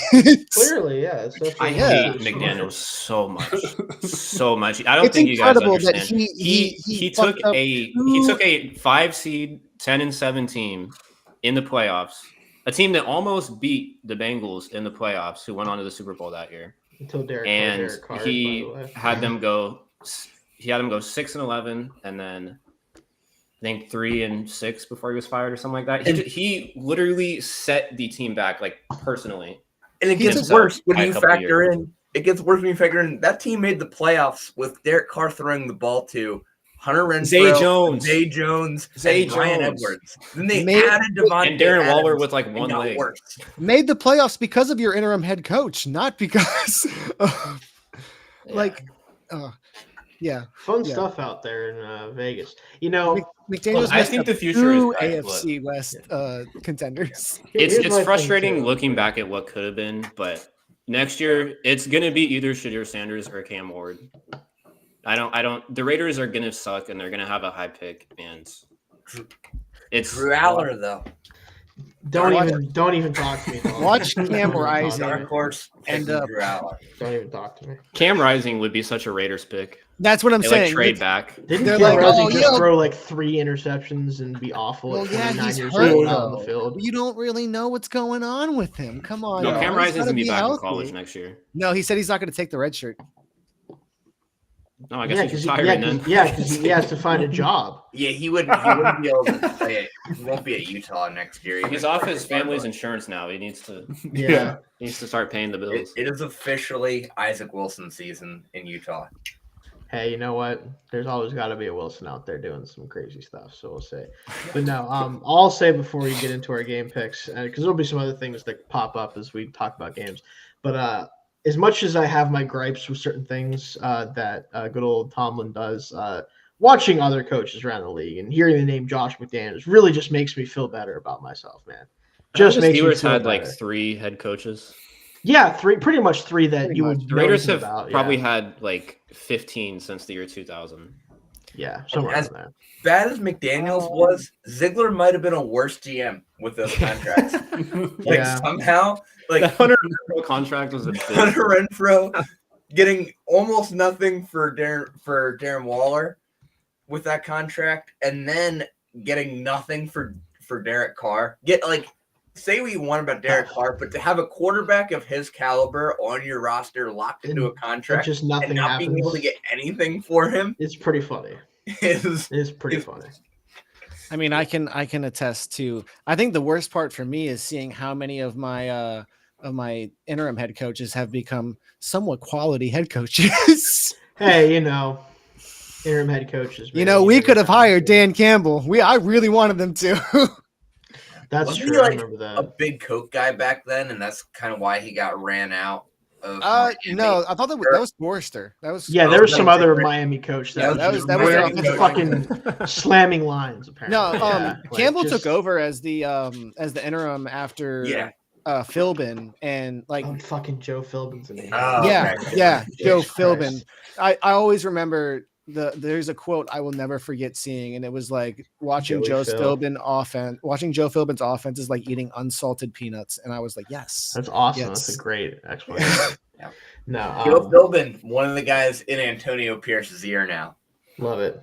So is Marvin along Lewis. with Tom Coughlin and Marvin Lewis. He has Marvin Lewis, Tom Coughlin, Joe Philbin, all to like mentor him as a head coach, and he still makes the stupidest fucking decisions on Love the it. sideline. That's why you punt on 4th and 2 after running on 4th and 5 on the opponent's 40. But which was You love worse, that. Joe Philbin or Adam Gase? That's a hard one. That is a hard one. Are we pass. convinced that they're different people? That's fair. Oh, Let's get into our game picks, guys. Let's do 'Cause it. this should be interesting this week. We have a couple interesting games. I'll kick things off right away because we have another London game that I will probably start watching about 30 minutes after I wake up because it'll be about 10 o'clock, when I do that. I'll get to see the whole thing because I'll be at work. 5 a.m. baby, Wawa. I gotta make the donuts and the coffee. I'd rather miss the game than work at Wawa at 5 a.m. So I'm going to go ahead and give you the L on that one, Zach. But anyway, Patriots and Jaguar at the Jag. I mean, it is at the Jaguars. Let's be real. I'll just start off. This is my upset pick because the Jaguars are favored by 6 points. Don't give me that shit. Drake May looked like a comparable NFL quarterback, and the Jaguars do not look like a very competitive organization. Let's just say that. If they're able to come up with a blocking scheme for Hines Allen, they're fine. Yeah, I think honestly, if they lose this game, they already might be firing Doug Peterson. He might just not know it yet. But if they lose this game, then I do think you probably should just leave him in London. I think you shouldn't let him get back on the plane. Just go ahead and leave him. I know, Dalton. Because you're moving there. You're going to move are there. the London exactly. I think the only reason they didn't fire him was because they're in London this week and they're like, all right, we're not sending anybody else out there to coach team this week. Go ahead and get one more week. That's and you're done part after of what I next think week. it is. And if Yeah, they lose no, the game- 100%. There's no reason to do it now. You do it next week. Do they have a bye next week? I don't know. Who cares? More than likely, I hope so. These Because if they poor- don't, that's crazy. Nobody These has poor a bye English, next week. these poor English people Okay. that have to watch these two teams. Yeah. Yeah, Jesus Christ. Hey, at Like, least we're they see really a young, representing exciting our league quarterback, well. right? Hey, Only Drake young, May though. might make it exciting. Oh no, they don't have a bye for a long time. Their schedule sucks. It sounds like it So does. they're that dumb team that's like the NFL says you don't have to take the bye after the international week, but if they think you should. Well, it's and because we're like, those are home games for them. So. well, Well, yeah, yeah, okay, they still have to make the trip. For their owner, it literally is. He owns the stadium, right? Yeah. Yeah. he does. Yeah. Yeah. Oh, no, he doesn't own Tottenham. Or does he own I thought he- Wembley? He owns Wembley. Oh, it's Oh, Wembley. okay, Yeah, okay. it is. Yeah. But no. We'll go around the horn here though. Casey, who do you have winning this game? I got the Pats as well. I mean, they're my Okay. upset. Yeah. Are they everybody's upset pick? They are also my upset. Okay. Yeah. Yeah, Okay, all right, I- cool. So we're I on the couldn't- same page. yeah. So Jaguars are basically winning this week. I just If want they don't one win- quote. I just want one quote out there from Yes. Doug. He said, "We need a culture change." Oh, dude, You you're are the fucking head You're the coach, coach bro. of the team, brother. Hey there, I know bud. we talked Who about you- He's got that a real last feel for the night. locker room there. Who are you But- hiring to fix Yeah. the culture, Doug? You're the He guy. wants to You're go the be an coach. OC somewhere you're this the year. It's guy. still early enough where if he gets canned Yeah, now, you're right. he can go get picked up as an offensive coordinator on like a Yeah. middle of the pack team that's trying to break into contention. That's Yeah. a good point. That's a good point. That's what it is. He's trying to go be Uh, Caleb Williams' offensive coordinator. That's what it Which is. honestly, for the rest of this year and like half of next year, we can do that. Yeah. Sorry, I I'm just okay got to with throw that. that out there. No. Hey, so we all he, think like that- a couple of the other coaches from the past few seasons, are learning, just like Tony Bennett, that the game has passed them, and they're not suitable for the Virginia head coach college anymore. basketball reference. Leave the on game NFL before the game show. leaves you. Yeah. There you go. Fair enough. He was no. tired of. He didn't want to have to try to convince these college or these high school kids to run his 50 points a game offense anymore. Yeah. So. Yeah, you Um, can't do that. I'm sorry, it doesn't make you yeah. look good when it comes to NBA draft time. Yeah, that's whatever. All right, so 1 second here, guys. Let me pull it up here. I didn't even throw I didn't even throw it up here, Paige. Hey, Yeah, there we go. But All right, let's let's move redo on. No, whatever. Let's move to Titans and Bills. Again, I'm going to go around the horn here real quick. Not that we don't have to talk about it a little bit because we will, but is anybody picking the Titans, or are we thinking this is going to be something that happens? This is my blowout. Yeah. of the Bills. Okay, so all right, so the blowout. I'm not. pick, I'm all right. not willing to call my blowout because every time I call what game I blow out, the other team wins. So That's not great. I'm just gonna Yeah, pick the Bills because I don't want some stupid Will Levis stuff to happen. fair. So, Well, stupid Will Levis stuff will happen, but Oh yeah, maybe But what not. kind of Maybe not stupid in Will favor. Levis? if anything, of the I just Titans. want another picture. I missed the pictures from the first 3 weeks of him in utter despair as he did a turnover. Like they were That's- amazing. That's true. You could just look at the Calvin Ridley targets and laugh a little bit. It's not the same, Yeah. but it is. They It paid is him pretty all funny. that money. Well, I mean, Every the week I targets are check. bad. Every week I check Calvin Ridley on my bench just to see him with like 2 points. Or Yeah, 1 because point or he's like something. his on target, like the passes to him are like 40% on target percentage or Yeah. something like that. It's not awesome.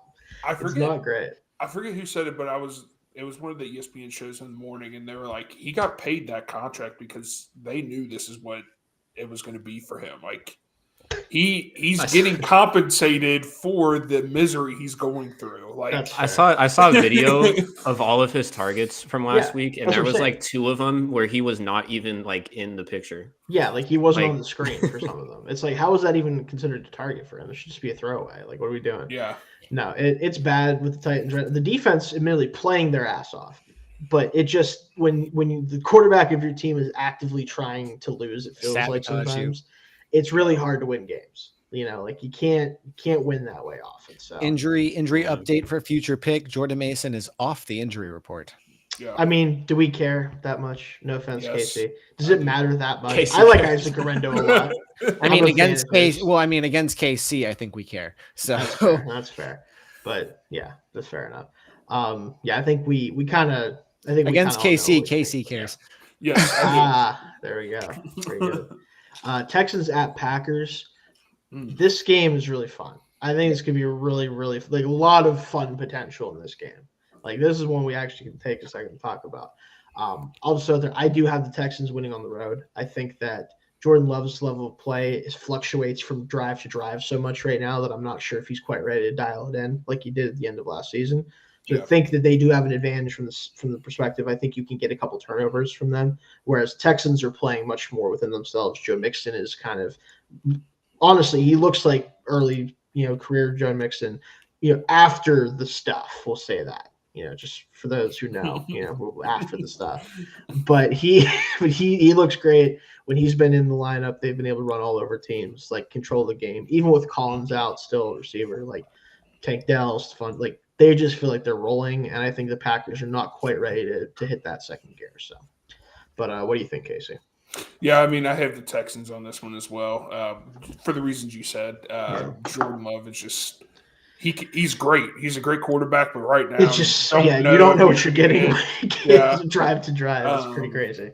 Yeah, and Joe Mixon is terrible with stuff he has done. You got to give him his flowers as far as do. play because Yeah, not many running backs can last in the league as long as he had, and especially at and this looks like he's level. got some juice back. A little Yeah, bit, which is so crazy. I mean, I like the Texans in this one. What do you think, Dalton? I got the Packers. Yeah, I get it. I do. They're at home. They're at home. It's a toss-up game. They're at home. That's a big part of it. But also, I do think this is a game where I think they lean on Houston with their run game, really Jacob limit Gibbs. They limit should. CJ Stroud's opportunities. Houston has been very okay against the run as far as their defense goes. I think that's probably one of the better ways to attack them right now. And I think Green Bay's running the ball so well. They just don't let their running back score touchdowns. That's the only issue. They just don't Dalton, I know you personally have a gripe with that. Yeah. I mean, Josh Jacobs is having a great year. They just will not let him score touchdowns. Yeah, I don't know. It's weird. What do you think, Jake? I'm also going Packers. Mainly just because of home field advantage. I think these teams are really evenly matched, and it's going to be close. Teams, yeah, I'm just going to go with the Packers at home. But I honestly feel like this is a toss-up. Fair enough. And Zach, you're the deciding vote here in terms right in the middle of here. The show, yeah. So I'm actually going to go with the Packers as well, because we were talking about slow play for Jordan Love, and I think we have to remember that he's, for all intents and purposes, his season started a little later. Yeah, he started week 1, but the injury took him out 2 more weeks, and this is week 4 for him back. It's kind of like that sweet spot of when we see a lot of teams start the season around week 4 or 5. That's when they really start getting back in a groove and start going. And having Romeo Doubs back from suspension last week, you saw them click immediately. Yeah. Hopefully he continues to want to play for them. Yeah. That's a weird thing, but whatever. Well, I mean, they have. I mean, even if he doesn't, they have a lot of receivers. Have a really, really good receiving core that I think is ironic that Aaron Rodgers. It's the same guys that Aaron Rodgers did not want to work with. Some of the same guys, yeah. Most of the same guys. Well, Jaden Reed's obviously a big one that Well, yeah, but I mean, Dobbs, Watson, Wicks is a big one too. When he catches the football, Jesus Christ. Yeah, so I mean, I think with Love back in the mix, having a few weeks under his belt. I mean, last week was really good. The Minnesota game was kind of weird because they really came back at the end of that one and looked good, but that was also his first game back. I think it's just a little bit of shaking the rust off. And it's not like Houston has a fantastic defense. They have a good defense. They have a great pass rush. But Love has shown that he's ready to do it. And I think it being in Lambeau is a lot bigger with the weather starting to turn now. It's going to be 56 and rainy. It's starting to get to that point where it's oh, okay, we're starting to feel the effects of weather in both areas at this point. So I think it's going to be a good game. I could see it being a shootout, but I definitely think Green Bay will win it. All right, fair enough. Eagles at Giants. Wow, really, really don't want to watch this football game. I do not understand. I think this is going to be a sneaky good game. I hope it is. But I guarantee I'll be getting it on my TV. Why does Nick Sirianni choose moments where he beats teams that he should have just pounded into the dirt to jaw with the fans? I don't like that. And when they beat the Jeff Saturday led Indianapolis Colts, hey, that's hard. It's hard to beat Jeff Saturday. I'm just why do you do this? You should have destroyed the Browns. Come on, man. You're not making your situation any better. Yeah. I'm going with the Eagles simply because as bad as I think that they have been at times, and Jalen Hurts, he looks better this week, obviously, because he has his 2 top receivers back. But I do just the Eagles are a much better roster right now than the Giants, and I think that they'll find a way to win this game. But man, it could get ugly. This could be a truly ugly football game. And I hope you're right, Jake, that it's not a bad football game. Oh, it'll be ugly for sure, but it'll be close. I think. That I'm on you, definitely with you on. But it could be an ugly football game. I'm talking Malik Neighbors might have 15 catches for 120 yards because it's just let's just keep throwing slants. God protect him, because did you guys see the article that came out right before the show started? No, I didn't. No. They put an article out about how he does not remember getting the concussion. He does not remember the play of him being on the field. And that's pretty common, unfortunately, for them. I mean, yeah, it's pretty common, but I've gotten a concussion and I remember exactly what happened. We talk about player safety, and that's alarming. I don't like it either, but yeah, it could be an ugly game. What do you think, Casey? I want the Giants to win because I just hate I do Philadelphia. too, personally, because I think it's funny if they Sirianni won. loses. I hate Big Dom. He can fuck off. I hate I hate the whole city of Philadelphia. I don't care forgot if all it about curses Big my Dom. teams for the next 100 years. Well, they I nuked cannot his stand powers. them. Yeah, I mean, Get I it. just can't stand them, but I think they'll win. Okay, fair unfortunately. enough. What do you think, Dalton? I'm taking the Eagles here. I think. I mean, this is more about the Giants being bad than anything else. Also, I do think like the Eagles are still like gonna figure it out at some point. Like, there's just too much talent on that roster for them to not Yeah. get back into the Spam group. AJ Brown, spam Devontae Smith, Yeah. spam Saquon yeah. Barkley, go Yeah. home with a win. That's kind of the idea, I think. Well, I mean, what- if Saquon Barkley works out, because he did not work out last week. Yeah, it doesn't. Yeah, but Yeah. what do you Still think, Jake? great this year. I'm taking the Giants. Oh hell yeah, we need somebody. They're 2-4, but I think they're a little better than that. I mean, they've got a brutal loss to the Commanders earlier this year when they let Washington kick like 7 field goals. Yep. Part of that like insane scoring drive. Yeah. Just like insane, like They- non-scored drives in a row. A Yeah. good old fashioned Pittsburgh Steelers game. Oh yeah, they played pretty well against maybe not well, but pretty close against the Bengals last week. They're not a good team, but I think they're a little better than we give them credit for. And I don't think the Eagles are very good. It's a divisional game. Divisional games are always weird. The only thing that worries me here is I think this could be a game where Saquon Barkley is just like, fuck you, and wants revenge. That's what I'm hoping for. That yeah. does worry me with my Giants prediction, but I don't know. The Eagles. This could be a Nick Sirianni maybe gets fired game. The vibes Maybe. aren't good in Philadelphia. Oh no! Yeah. All right, Shoot, Jake, what that do you changes got? things a lot because if this is in MetLife, oh my Yeah, it is. lord! It is in MetLife, yeah.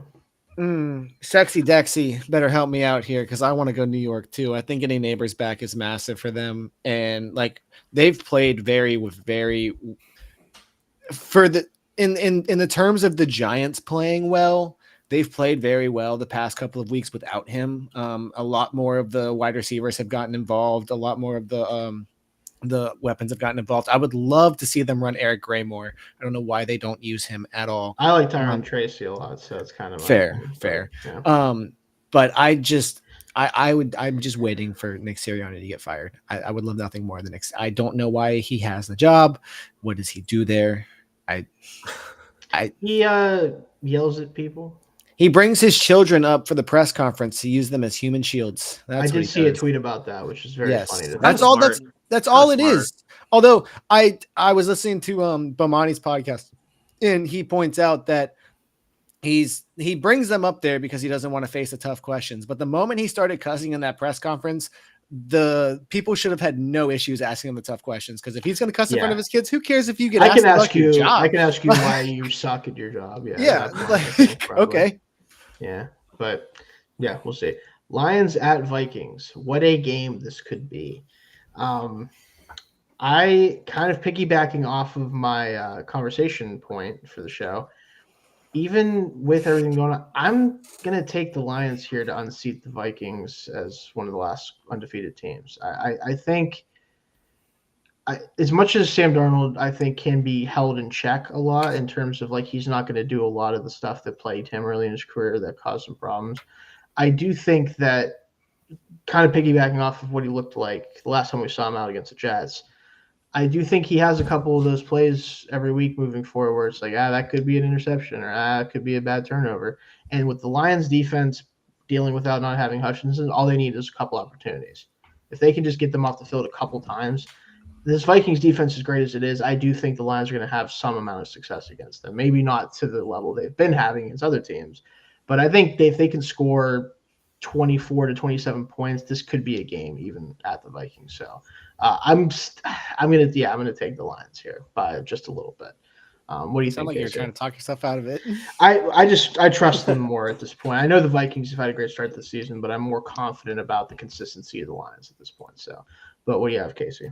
I like the Lions in this one. Like I said, the Vikings definitely started out hot, but as the season goes on, teams will start to figure out the nuances that they've been going through and figure out how to stop them on offense and figure out how to get going against that defense. So I like the Lions in this one. Their offense is just super overpowering. And even with that Vikings defense, I think that they'll be able to overcome it. I don't think it'll be I still think it'll be a close game, but I wouldn't be surprised if the Lions won by 4 or 7 points. I don't know. What do you think, Dalton? I'm going with the Vikings. I mean, it's kind of just one of those things where undefeated teams, I'm gonna let them prove me wrong until it happens. I'm gonna ride with it. I think also we got to see what Detroit looks like this week. Yeah, and yeah, I mean, I think this is a big test for Detroit against a Minnesota team that I think's been tested already a little bit this year. And I think this is they're going to keep rolling. I don't know if this is the week it happens. Not at home. Yeah. All right. What do you think, Jake? Yeah, I agree. I'm going Vikings also. That's fair. I think the Lions offense and the Vikings defense will be the most fun matchup to watch this whole week. But should be, hopefully. I think Brian Flores will have that defense plan. I think they do enough to limit the Lions offense a bit. And I feel like this is a game where Detroit is really going to miss Aiden Hutchinson. I don't know I think Aaron Jones is questionable. I don't know if he's playing, but if he's in, I think that makes a big. Yeah, if he's in, I think that makes a big difference. He's had a really underrated start to the year, but it's going to be close. I'm just going to go with the home team here, and kind of to piggyback off what Dalton said. They are undefeated, so I kind of do want to see them prove me wrong. What do you think, Zach? Man, I'm just set up perfectly. Am I gonna go over here? Am I gonna go over here? I feel like this is gonna be the game where Sam Darnold's gonna be forced to make some of the plays we've been looking for to have the answer. Is Sam Darnold the guy to really push this team to the heights that we think they can reach? And unfortunately, despite how bad the Detroit Lions passing defense is, I don't think he's going to be able to make those plays. And even with how good the Minnesota Vikings defense is, just with again, I don't care who is on the field for Dallas. You're telling me that you almost had 2 offensive linemen catch touchdowns in that game, and it was literally only because the first one, the ball placement was incredible. It's just the line, you're asking your lineman to make a catch and he's completely covered, even if the ball placement was incredible. Second one, again, that was a touchdown. They that should have been a touchdown. I just feel like they're gonna reel back the playbook a little bit, be like, hey, we're gonna go with what works. Oh man, Amon-Ra's not getting open. Hey, Jameson, we need you to streak down. Something's going to bust. And Jared Goff right now is showing he can make those plays. And I just don't trust Darnold to make all those. It's going to be a very, very close game.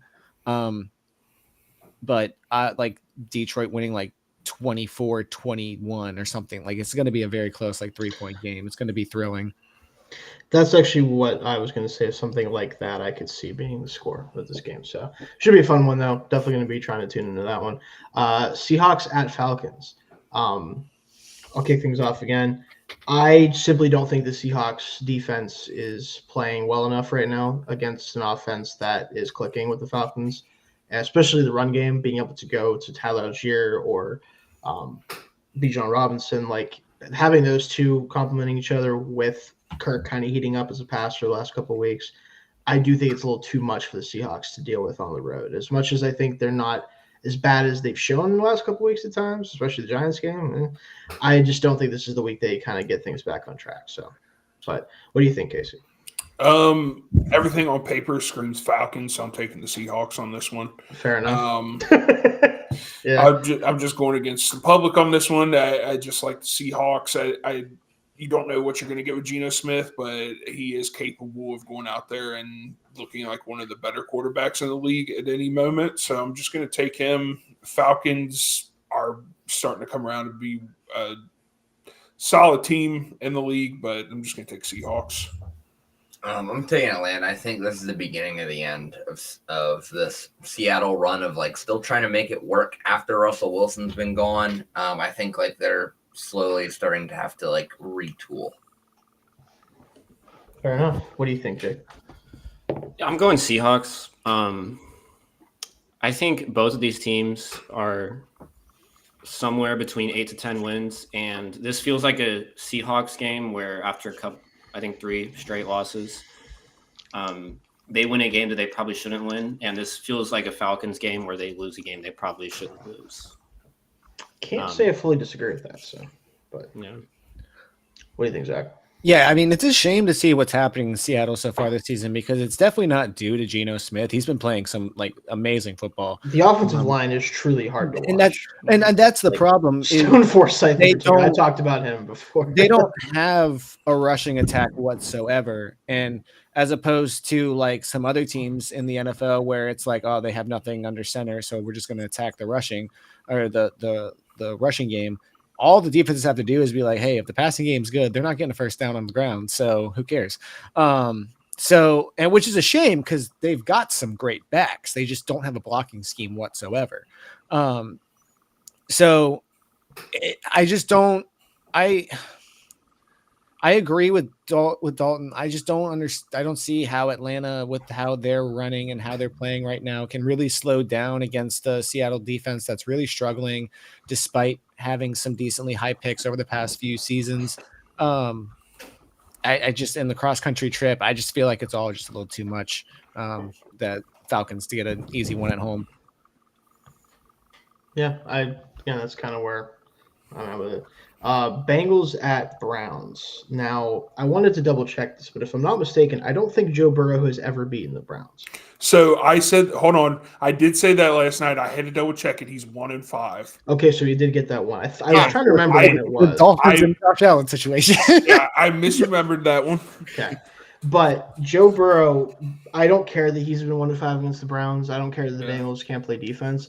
The other team employs Deshaun Watson at quarterback. I do not care. I will not be picking them in a game until that isn't the case. So it's not by even default- not even that he's the nasty man anymore. It's that he sucks at football now. That's not what that's why I'm not picking it. That's the reason. Like I've said my piece on why I think of him as a person. I don't care about that anymore. It's the fact that he's the worst quarterback in the league currently starting. That's what it comes down to. Bengals will be able to go in and probably score 24 to 27 points, and the Browns will not be able to do that. That kind of is what it comes down to. Not really a lot of hard-hitting a lot of analysis there. Casey, what do you got? Even though I did give out that wrong stat last night, and 1-5 still is terrible against a team career-wise, I'm still going Bengals on this one. Even if Nick Chubb is coming back, like they might get a little boost, but it's not going to be enough. And I did see some stats. Joe Burrow is like having an amazing year this year, but the team as a whole just sucks so bad that you don't see it. Your defense just can't really stop Yeah. a lot. Lost a step. For as amazing of a year as Burrow's having, the defense is like even worse. Yeah. Like The only team they've been able to sort of keep in check is the Giants, which Yeah. They're like Burrow and his defense are going band for band right now. really they are. How they're going to go with this. Drive for drive. Yeah. Quite literally. What do you think, Dalton? Yeah, I'm taking the Bengals here. I do think that the Browns sent a clear message this week that they're packing it in with the Amari Cooper trade. And I think this is going to be a week that the Bengals really stomp on them. Because I think the Bengals, as long as Joe Burrow's being Joe Burrow, they're still at least an above average team. And yeah, I like the Bengals here. What do you think, Jake? Yeah, I have to agree. I've picked against the Browns every week we've done this show, and I haven't been wrong yet. So I'm just going to keep doing that. Yeah, that's kind of where I'm at too. I could break down why. I don't think I need to though. Yeah, honestly. I don't even want to. The Browns are bad at football. Yeah. And that's about What do you it. think, Zach? I mean, until they put Jameis Winston in, I don't think they'll win a football game. And unfortunately, they're not in the position to put Jameis Winston in because I truly think that he has looked at them and been like, sorry, I'm not playing. I'm not doing it. I'm not going in. It doesn't make any sense. I understand the financial burden that he imposes, but when it comes to winning a football game, if he's going to give you a better chance, like it can't. I played Dorian Thompson Robinson. It can't be that bad. I'm sorry. Yeah. I would. So I don't understand what is happening in Cleveland whatsoever. And Here's one thing I'll say, Zach, too. is you could give me 30 for 30 Jameis Winston right now, and they will win more football games. Yeah, exactly. Because at least stuff will be happening. You know what I mean? I mean, there was a good point that was made recently that I saw somebody make that, to be fair to Jameis in the 30 for 30 year, he never got a second year under Bruce Arians, which might have helped him like have a little bit more success and all that. But they had the opportunity to get Brady. You have to go with that route. So it was just we're getting rid of him. Like we don't care. But like he could under Bruce Arians, he just never necessarily got the extended opportunity under the one coach that everybody was like, oh, if it's going to happen, it's going to happen under him. Because I mean, again, 30 for 30, while it's a little bit eye popping, like 30 touchdowns is still as crazy as 30 interceptions. Like it's a lot. It was a fun season. I'll just say that, but they could really use 30 for 30 Jameis Winston right now. Yeah. That's all I'm saying.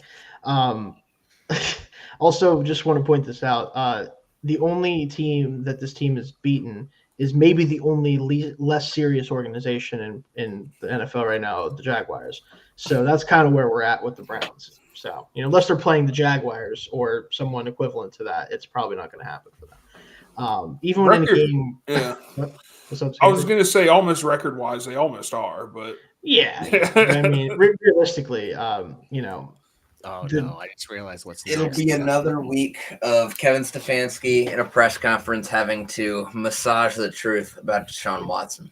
He'll have to really get in there about, like, why he has to keep playing him, like he's not consenting to playing him. Like, we're very clear about that. God. Like, it's someone else that's making that decision for him, which, Anyway, Dolphins at Colts. Zach, you know what, Zach? I'll let you go ahead and take this one first. Why not? All right, I'm going to start out by saying the after a string of really, really, really bad luck, the Dolphins probably have the best opportunity to get a win due to the other team's misfortune. Anthony Richardson starting and Jonathan Richardson being out is probably best case Jonathan scenario. Richardson Or Jonathan. There's two of them? Oh, no, Jonathan Taylor. Yeah. Jonathan Taylor being out is probably best case scenario for Miami. And I can see Joe Flacco definitely dicing this team up for sure. Oh, right? absolutely. Absolutely. And even more, Benson's not bad, but I mean, Jonathan Taylor is just I keep wanting to say Jonathan Stewart. I have no idea why. Jonathan Taylor is just a very, very, like, he's one of the, Anthony Weaver said it, I think this week, he's just like one of the best dudes in the league when it comes to being a running back. And while you want to play the best dudes, like, I'm not going to sit here and acknowledge it wouldn't be a boost for us if he doesn't play. I don't know. The only issue for Miami winning is if McDaniel has realized that he has to call the game different for different players other than Tua. And if hopefully they worked on that during the bye week. If not, then I can't wait to see Tua play against Arizona, and I will just have to wait until then. Fair enough. So who are you taking, actually? I want to take Miami, and I'm going to take Miami. All right. Because I think the defense is really going to come up big this week. Is Joe Flacco playing in this game? No, Anthony Richardson is healthy. Okay. So I'm going to take the Colts. I'm going to tell you why. All right. Because it'll be funny. I mean, no, the season's already lost. That's not why. That's not. It can't get any worse. That is part of it. No, I do think Richardson getting the chance to sit for a bit and kind of seeing like what Flacco was doing with the offense. Like, not that he can necessarily replicate it because you still have to throw the ball accurately. But the Andy Dalton method. Yeah, but the Andy Dalton key that we haven't seen Bryce Young yet. But okay. Yeah. He maybe made the best play of his career in garbage time after that one game. That was beautiful.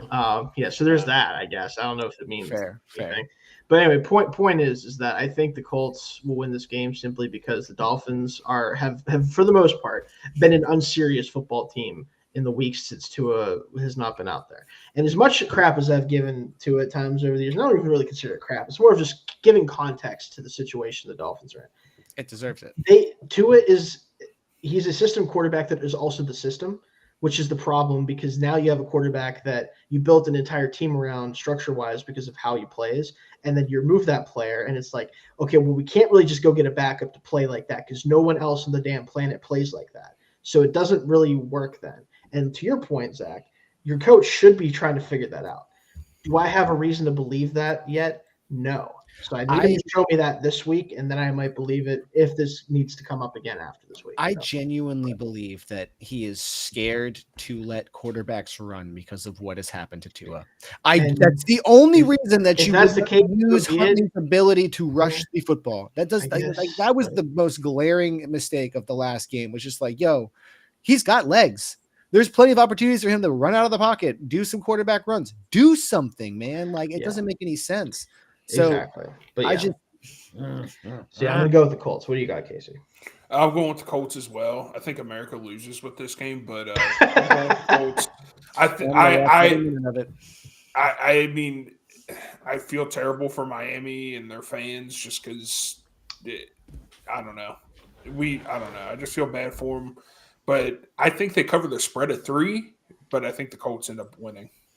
All right, what do you got, Dalton? I'm taking the Dolphins. I refuse to pick a team quarterbacked by Anthony Richardson to win a football game because you can't rely on a guy that can barely complete 50% of his passes. You just can't rely on that in the NFL. That's fair. I get it. But the ones that he completes look awesome. That's true. Counterpoint. They normally end fun. Yeah. No, good, Jake. I'm gonna go Colts. I don't think Anthony Richardson will complete 50% of his passes, but I think he will have like 2 60-yard touchdown throws, and I don't know if the Dolphins can top that. That might be enough, honestly. To his credit, like it's a total coin flip in terms of that. But when it's happened that many times already this year, though, it starts to make me wonder, like, it might not be so much a coin flip. It's how many of the throws are going to go to the other team too. That is a very good point for you, Shane. The Dolphins building their team around Tua is like the Knicks building their team around Jalen Brunson. Is it going to work out in the end? I like the Knicks' chances of that maybe better. A lot better, yes. Here's the thing: is Jalen Brunson also his head works. So, I mean, there's that element of it. Yeah, too. his neck is stout and doesn't crumple under pressure. That's true. He's got a lot of. Anyway, just got the Tua jersey. Just got the Tua jersey. Yeah, Raiders at Rams. No. So does anything scream like a 105 or 405 kickoff than Raiders at Rams? 2-4 Raiders and a 1-4 Rams game. Yeah, I mean, for us it's 405. It's only one of the 3 games on this week. That's true. You know what? Actually, no. I'm going to get spared because the Commanders play at 4:05. Oh yeah, you're gonna. Lucky you. You don't want to watch this game. Yeah. Jake, I'm gonna ask you first. Who you got? Rams. You got your rate. Okay. Yeah. Yeah. I hope that the Raiders don't win. I could see we officially reached that part of the podcast. Okay. The last 2 weeks, my reasoning for picking the Raiders, I picked them against the Broncos and the Steelers. And I said, like, I don't even know why, but the vibes are telling me they're going to win this game. They got blown out in both. So I'm not listening to that anymore. Because I thought about that for a second. I was like, this feels like a game the Raiders will win. No, it doesn't. The Rams are getting Cooper Kupp back, which I think is a big thing because the Raiders. Oh, wow. I didn't realize he's going to be matched up against Jack Jones. And Jack Jones has just not been good this year. He acts like he doesn't want to touch the other opponents. Like it's like they have cooties, Shane. It's weird. Something's up with them. Like that juke from Najee, not trying to take anything away from Najee, but what a tremendously bad effort by Jack Jones. Jack Jones, it's like you can find a high school player who could break down in the open field better than Jack Jones. I haven't seen a touchdown like that since Reggie Bush did it against the Dolphins when he was with the Saints. That was incredible. That wasn't even the play we're talking about, but that was also great. Yeah. Oh no, another. You know, the Raiders have missed missed more tackles than any team this year. Yeah. And going against Kyron Williams, that's terrifying. The Rams are just a better football team than the Raiders, and they're getting some players back from injury, which is the reason they're 1-4. So I'm gonna go with the Rams. Jack Jones is not dollar. I was gonna say dollar store, but that's too much credit. He is Salvation 99 Army cent store. donation bin Deion Sanders. I like that. He's dime store. No, free donation. Yeah, he's the coat that you give to a homeless man. He's the books in the box on the side of the road that says free books. Yeah, there you go. That's a good one. So I'm assuming that's a Rams pick for Dalton. I'm just going to take that as a Rams pick. Yeah. I don't want to talk about this game anymore. Yeah, okay. Casey, are you going with your NFC West rival in this game to win a game? Would you like to? Yes, I'm taking the Rams on this one. Sorry. Okay, cool. I mean, I could have guessed it without hearing you, so it's fine. But I'll take the Rams. For the same reasons we've all said, that the Raiders kind of feel like they don't really want to win that much, honestly. Antonio Pierce is a meme now, which is cool. That's cool. I like having memes as head coaches sometimes. That's fun. I guess the question is, like, what are the Raiders really at the end of the day? I haven't tanking. They are for quite a few tanking. season. Yeah. It was cool for like a minute in that Steelers game that you guys scored that opening touchdown, and then kind of felt like you guys weren't on the field much. Luke Getsy, when he scripts the opening drive, is terrific, but as soon as it gets past the part where he scripts the plays, he can't do anything. All he stereotypical go off script. And what Luke Getsy is? He's the anti-Matt Canada, because Matt Canada couldn't score points in the first drive of the game if his life depended on it for the Steelers. But by God, there'd be some stupid George Pickens touchdown to win a game against the Ravens or something, where he finally calls the play to his best player. It's the opposite of him. Oh man, I can't wait to talk about him for the Sunday night game. Oh, yeah, let's him just spilling those secrets. Yeah. Anyway, I can't talk about all right. Chiefs at 49ers. Oh man, I guess I don't get to pick the game, but that's cool. Casey. I'm so sorry, Zach. I apologize. I thought it's all good. Rams. Well, I didn't actually give anything. We knew you weren't picking the Raiders. We knew in spirit. Because I was going to say, look, there's a lot of games you could get me to be the contrarian point on when all four of you pick, but that's not one of them. No. Chiefs at 49ers. I wonder who we should have go first here. Okay. Oh no! Don't do that. Don't do my thing. Don't do it, Casey. Don't do the shit. Don't do it. Disregard my hair right now. I had a hat on. I want the Niners to win so bad. Trust me, guys. I do. They will. Every freaking time I bet against the Chiefs or go against them, I am proven to be an idiot. Yeah. I'm taking the Niners. Okay, cool. I like it. I'm going to look like an idiot just for the sake of the show. I'm taking the Niners too. I think them being at home and the Chiefs being a team that I think can manufacture wins against majority of other NFL teams, because it's just kind of the point they've reached where things are not great, honestly, in a lot of ways for them, like in terms of the talent on the roster at times. But they just figure out ways to win. I think it's going to be hard to do that against a Niners team that is getting a little bit healthier, that is just honestly just has more talent out there, especially on offense right now. I think that they can take care of business at home. It's going to still be close, probably closer than it might be otherwise against most teams that are similar here. But I think that they can pull it out. But what do you think, Dalton? I'm taking the Chiefs for a lot of the same reasons I took the Vikings earlier. Undefeated team, not going to pick against them. Fair enough. All right. What you got, Jake? I'm taking the Niners. This is the time that the Niners get one against the Chiefs. When it doesn't matter as much. Yeah. I hate to say it, but yeah. I mean that. Yeah. The Chiefs. As Casey said, I also have been picking against the Chiefs several times this year, and it hasn't worked out for me. But I'm going to do it again because I don't think, they are manufacturing wins, but they don't look like they shouldn't be undefeated. They should not be undefeated, but they are. I think you have a Niners team that's going to be looking for revenge. They're going to be the Niners want to win this game a lot more than the Chiefs do, I think. And I think that will go a long way into it. But yeah, I'm going to go Niners. I think they need to, just because they're 3-3 right now, which was a shock to them. I really think that they dropped the ball against the Rams, literally, and against the Cardinals. Both they should be undefeated in their division right now, but obviously it's the NFL. And with this schedule coming up, this is every week for them is a must win almost at this point. I mean, they have the Chiefs, they have the Cowboys, which That's a win. yeah, they had the That's a win. Bucks. They had the Bucks. That should be a tough NFC matchup. The Packers, Bills, Bears, Lions still to play. Oh, that this year. schedule sucks. I didn't realize how Yeah, bad the schedule. yeah, they still have all those That teams sucks, to yeah. play this year. So I mean, this is They're every going to be game. fine.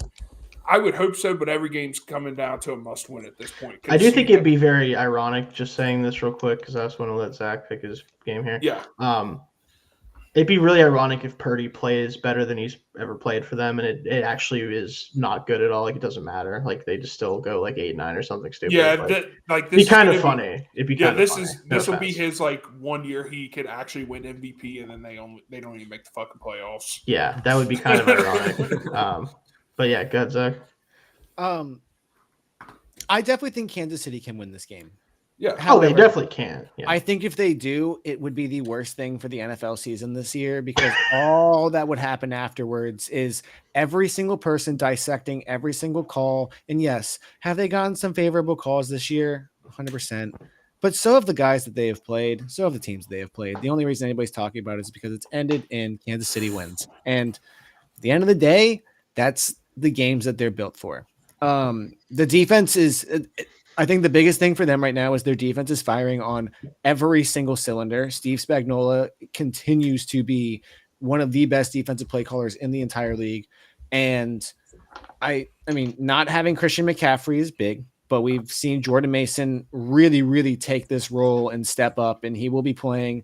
I think Ayuk is finally getting into his groove, and after like the not having the training camps, the time and all of that. So there's a lot of pieces that missed some time that are really coming together now that just needed some snaps and needed some time to get some practice and some snaps under their belts. And unfortunately, like Dalton and Casey and I said earlier, I think San Francisco wins this game because it's regular season and not because it's postseason. So this is the one that they get, and it's going to suck because you'd rather it be in the postseason, but take the win, especially when you're sitting at 3-3. All right, fair enough. Let's move on to a game that I also don't really have any interest in talking about, but it kind of is what it is. Jets and Steelers. I'm going to let you guys decide. Do you want me to go first or last? Did we skip Washington and Carolina? Oh, why did I not have that on my... I mean, is anyone taking Carolina? Nah. Did I just not put this in here? I may have skipped over I may have I only saw one team. Because this is my blowout of the week. No. Yeah, that's Yeah. Washington. If we're doing that game, let's just all take Washington, correct? Yeah. While doing that. It's my blowout as well. Okay, Yeah, blowout blowout. pick. Okay. Yeah. Anybody else's blowout? Good. Cool. All right. That was my blowout too, which is why it's funny. I must have just not put it in when I was transferring everything over, I didn't put it in our captions here. But again, there's probably a reason for that a little bit, right? Like, come on. Hey, give Washington their flowers. They deserve to be talked about. Oh yeah, for sure. After We years of hey, we nothing talked about deserve to Jaden be Daniels talked a about. lot I know, in the I know. show, so But it's not just the Washington Jay. Jaden Daniels. It's the Washington Commanders. That's it. Fair enough. But yeah, I'll let you guys decide this one. Do you want me to go first or last on this game? Just say what you need to say. Everybody's going first. You have to go first. It's the Steelers. All right. Oh, here we go. Take the hat off. Oh, no. Shit, I forgot he has like 20 hats. Oh no. How do you have a Jets hat? It's my first one. Don't ask about that, Jake. It's not a good story. No, it's just I bought it at Ross. It's on sale. I don't know. I look for hats. You guys know that. I have a bunch down here. I've not been making it as much of a meme recently, but we'll get there. I do have the Jets winning this game. I think that I almost made this the blowout pick. I will say that. But that's mostly just because I want to wallow in my own fears a little bit, with the Russell Wilson decision. I just think that being serious about, because I did my rant, I'm not going to go back into that mode. That was fun, but I'm not doing that. I just think putting a not nearly as mobile anymore 35-year-old quarterback back into the lineup with a absolutely decimated offensive line with one legitimate Jones. outside receiver. Yeah, Broderick Jones basically. He's not even. He's basically an extra defensive lineman. Dude, some of the stuff, like he will have like normal reps all game, and then he'll do the wildest thing you've ever seen a lineman do. And I'm like, what are we doing here? But you're putting him behind an offensive line that is missing most of its best players, behind or in an offense that has one legitimate outside receiver who only sometimes plays good. And not just plays good. I don't mean like in terms of statistically. He's been Sometimes putting in he that just extra doesn't time with Russell that Wilson. extra time with Russell Wilson, who's definitely maybe starting, not definitely starting, right, guys? Like, Mike, you're not fooling anybody. Tell them who's starting. Who cares? Do the Jets really give a shit that much? I don't think they care. They're happy, probably. That doesn't mean whatever.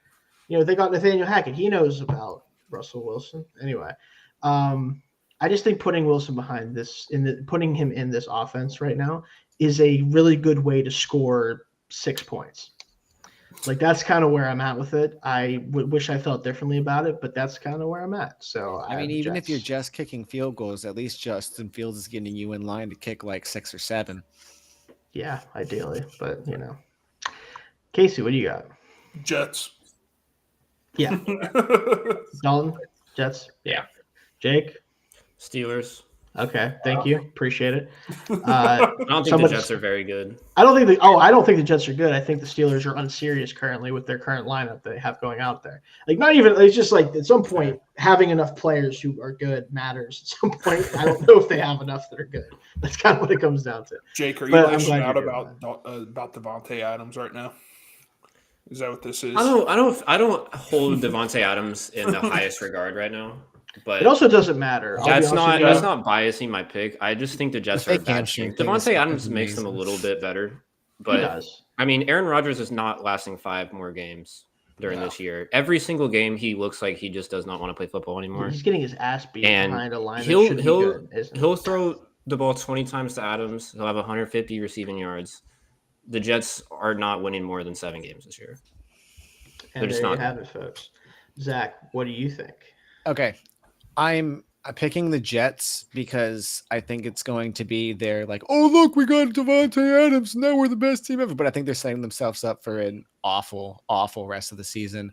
I mean, some of their major signings this season are like literally a part of the Tyron Smith has played awful. And like that was one of the people that you brought in to be the coverage or the protection for Rodgers. And as you guys said, Rodgers doesn't, I mean, is he playing okay? Yes, but he doesn't look like he wants. He looks like he did when he was at the end of Green Bay. Like he just doesn't want to be out there. And again, I go back to the fact that before Aaron Rodgers was there, when you had these guys that they have, Breece Hall and Garrett Wilson dealing with the worst of the worst, you never heard a peep out of them. And now they're sitting there with Aaron Rodgers. They're like, oh my gosh, like what? We just need more of this. We need more of that. And it's just like, he just goes to places and poisons everyone.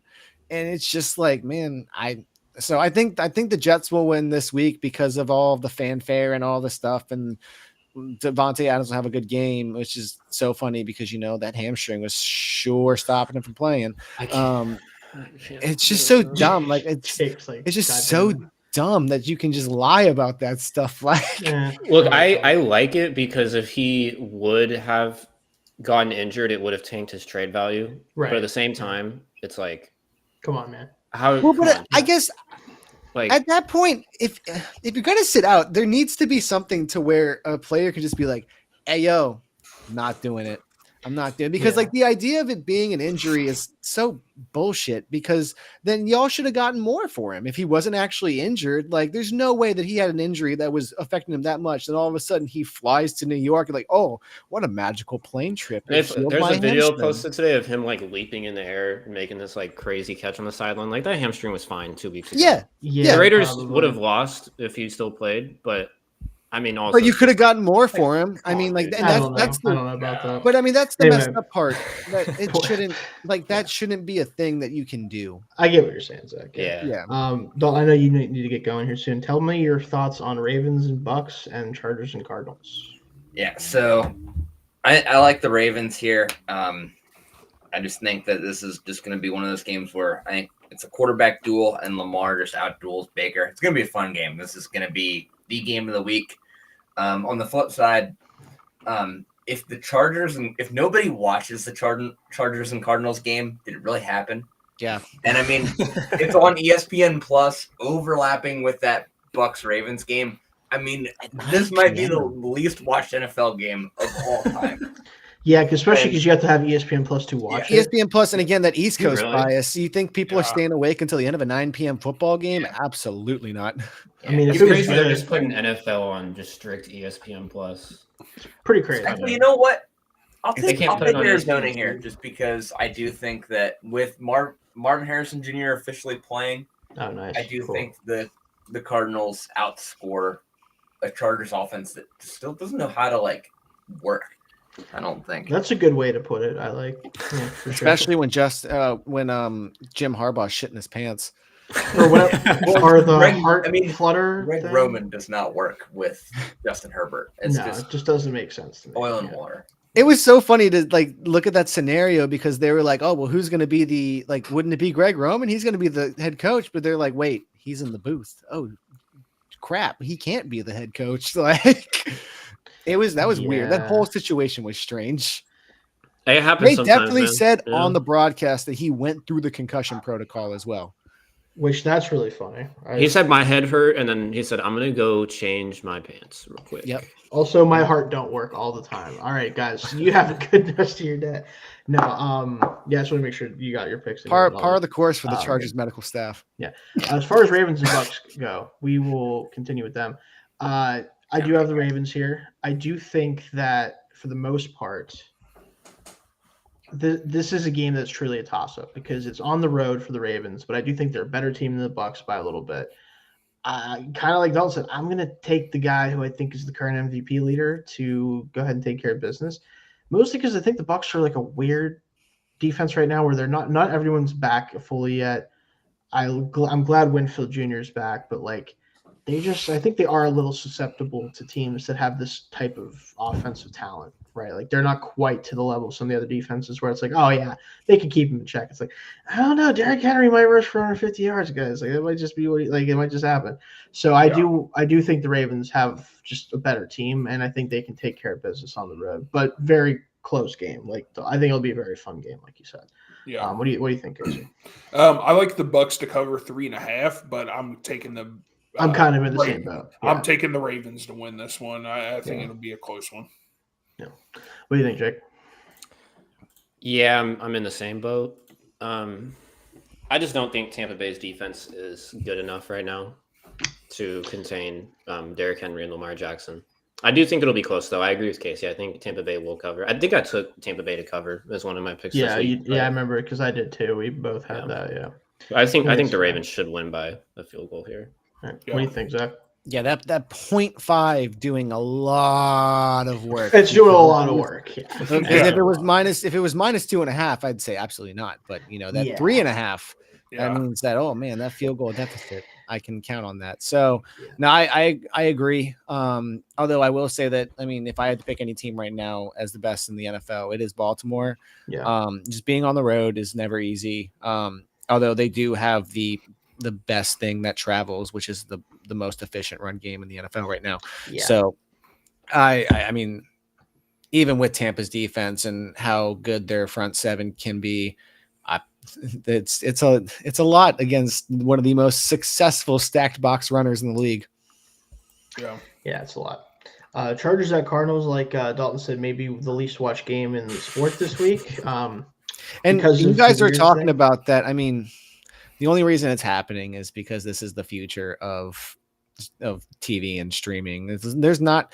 I would be amazed if the CBS Fox deal renews at the end of whenever it expires, because some of these 1 p.m. and 4 p.m. games are going to start to get poached too. There's no way.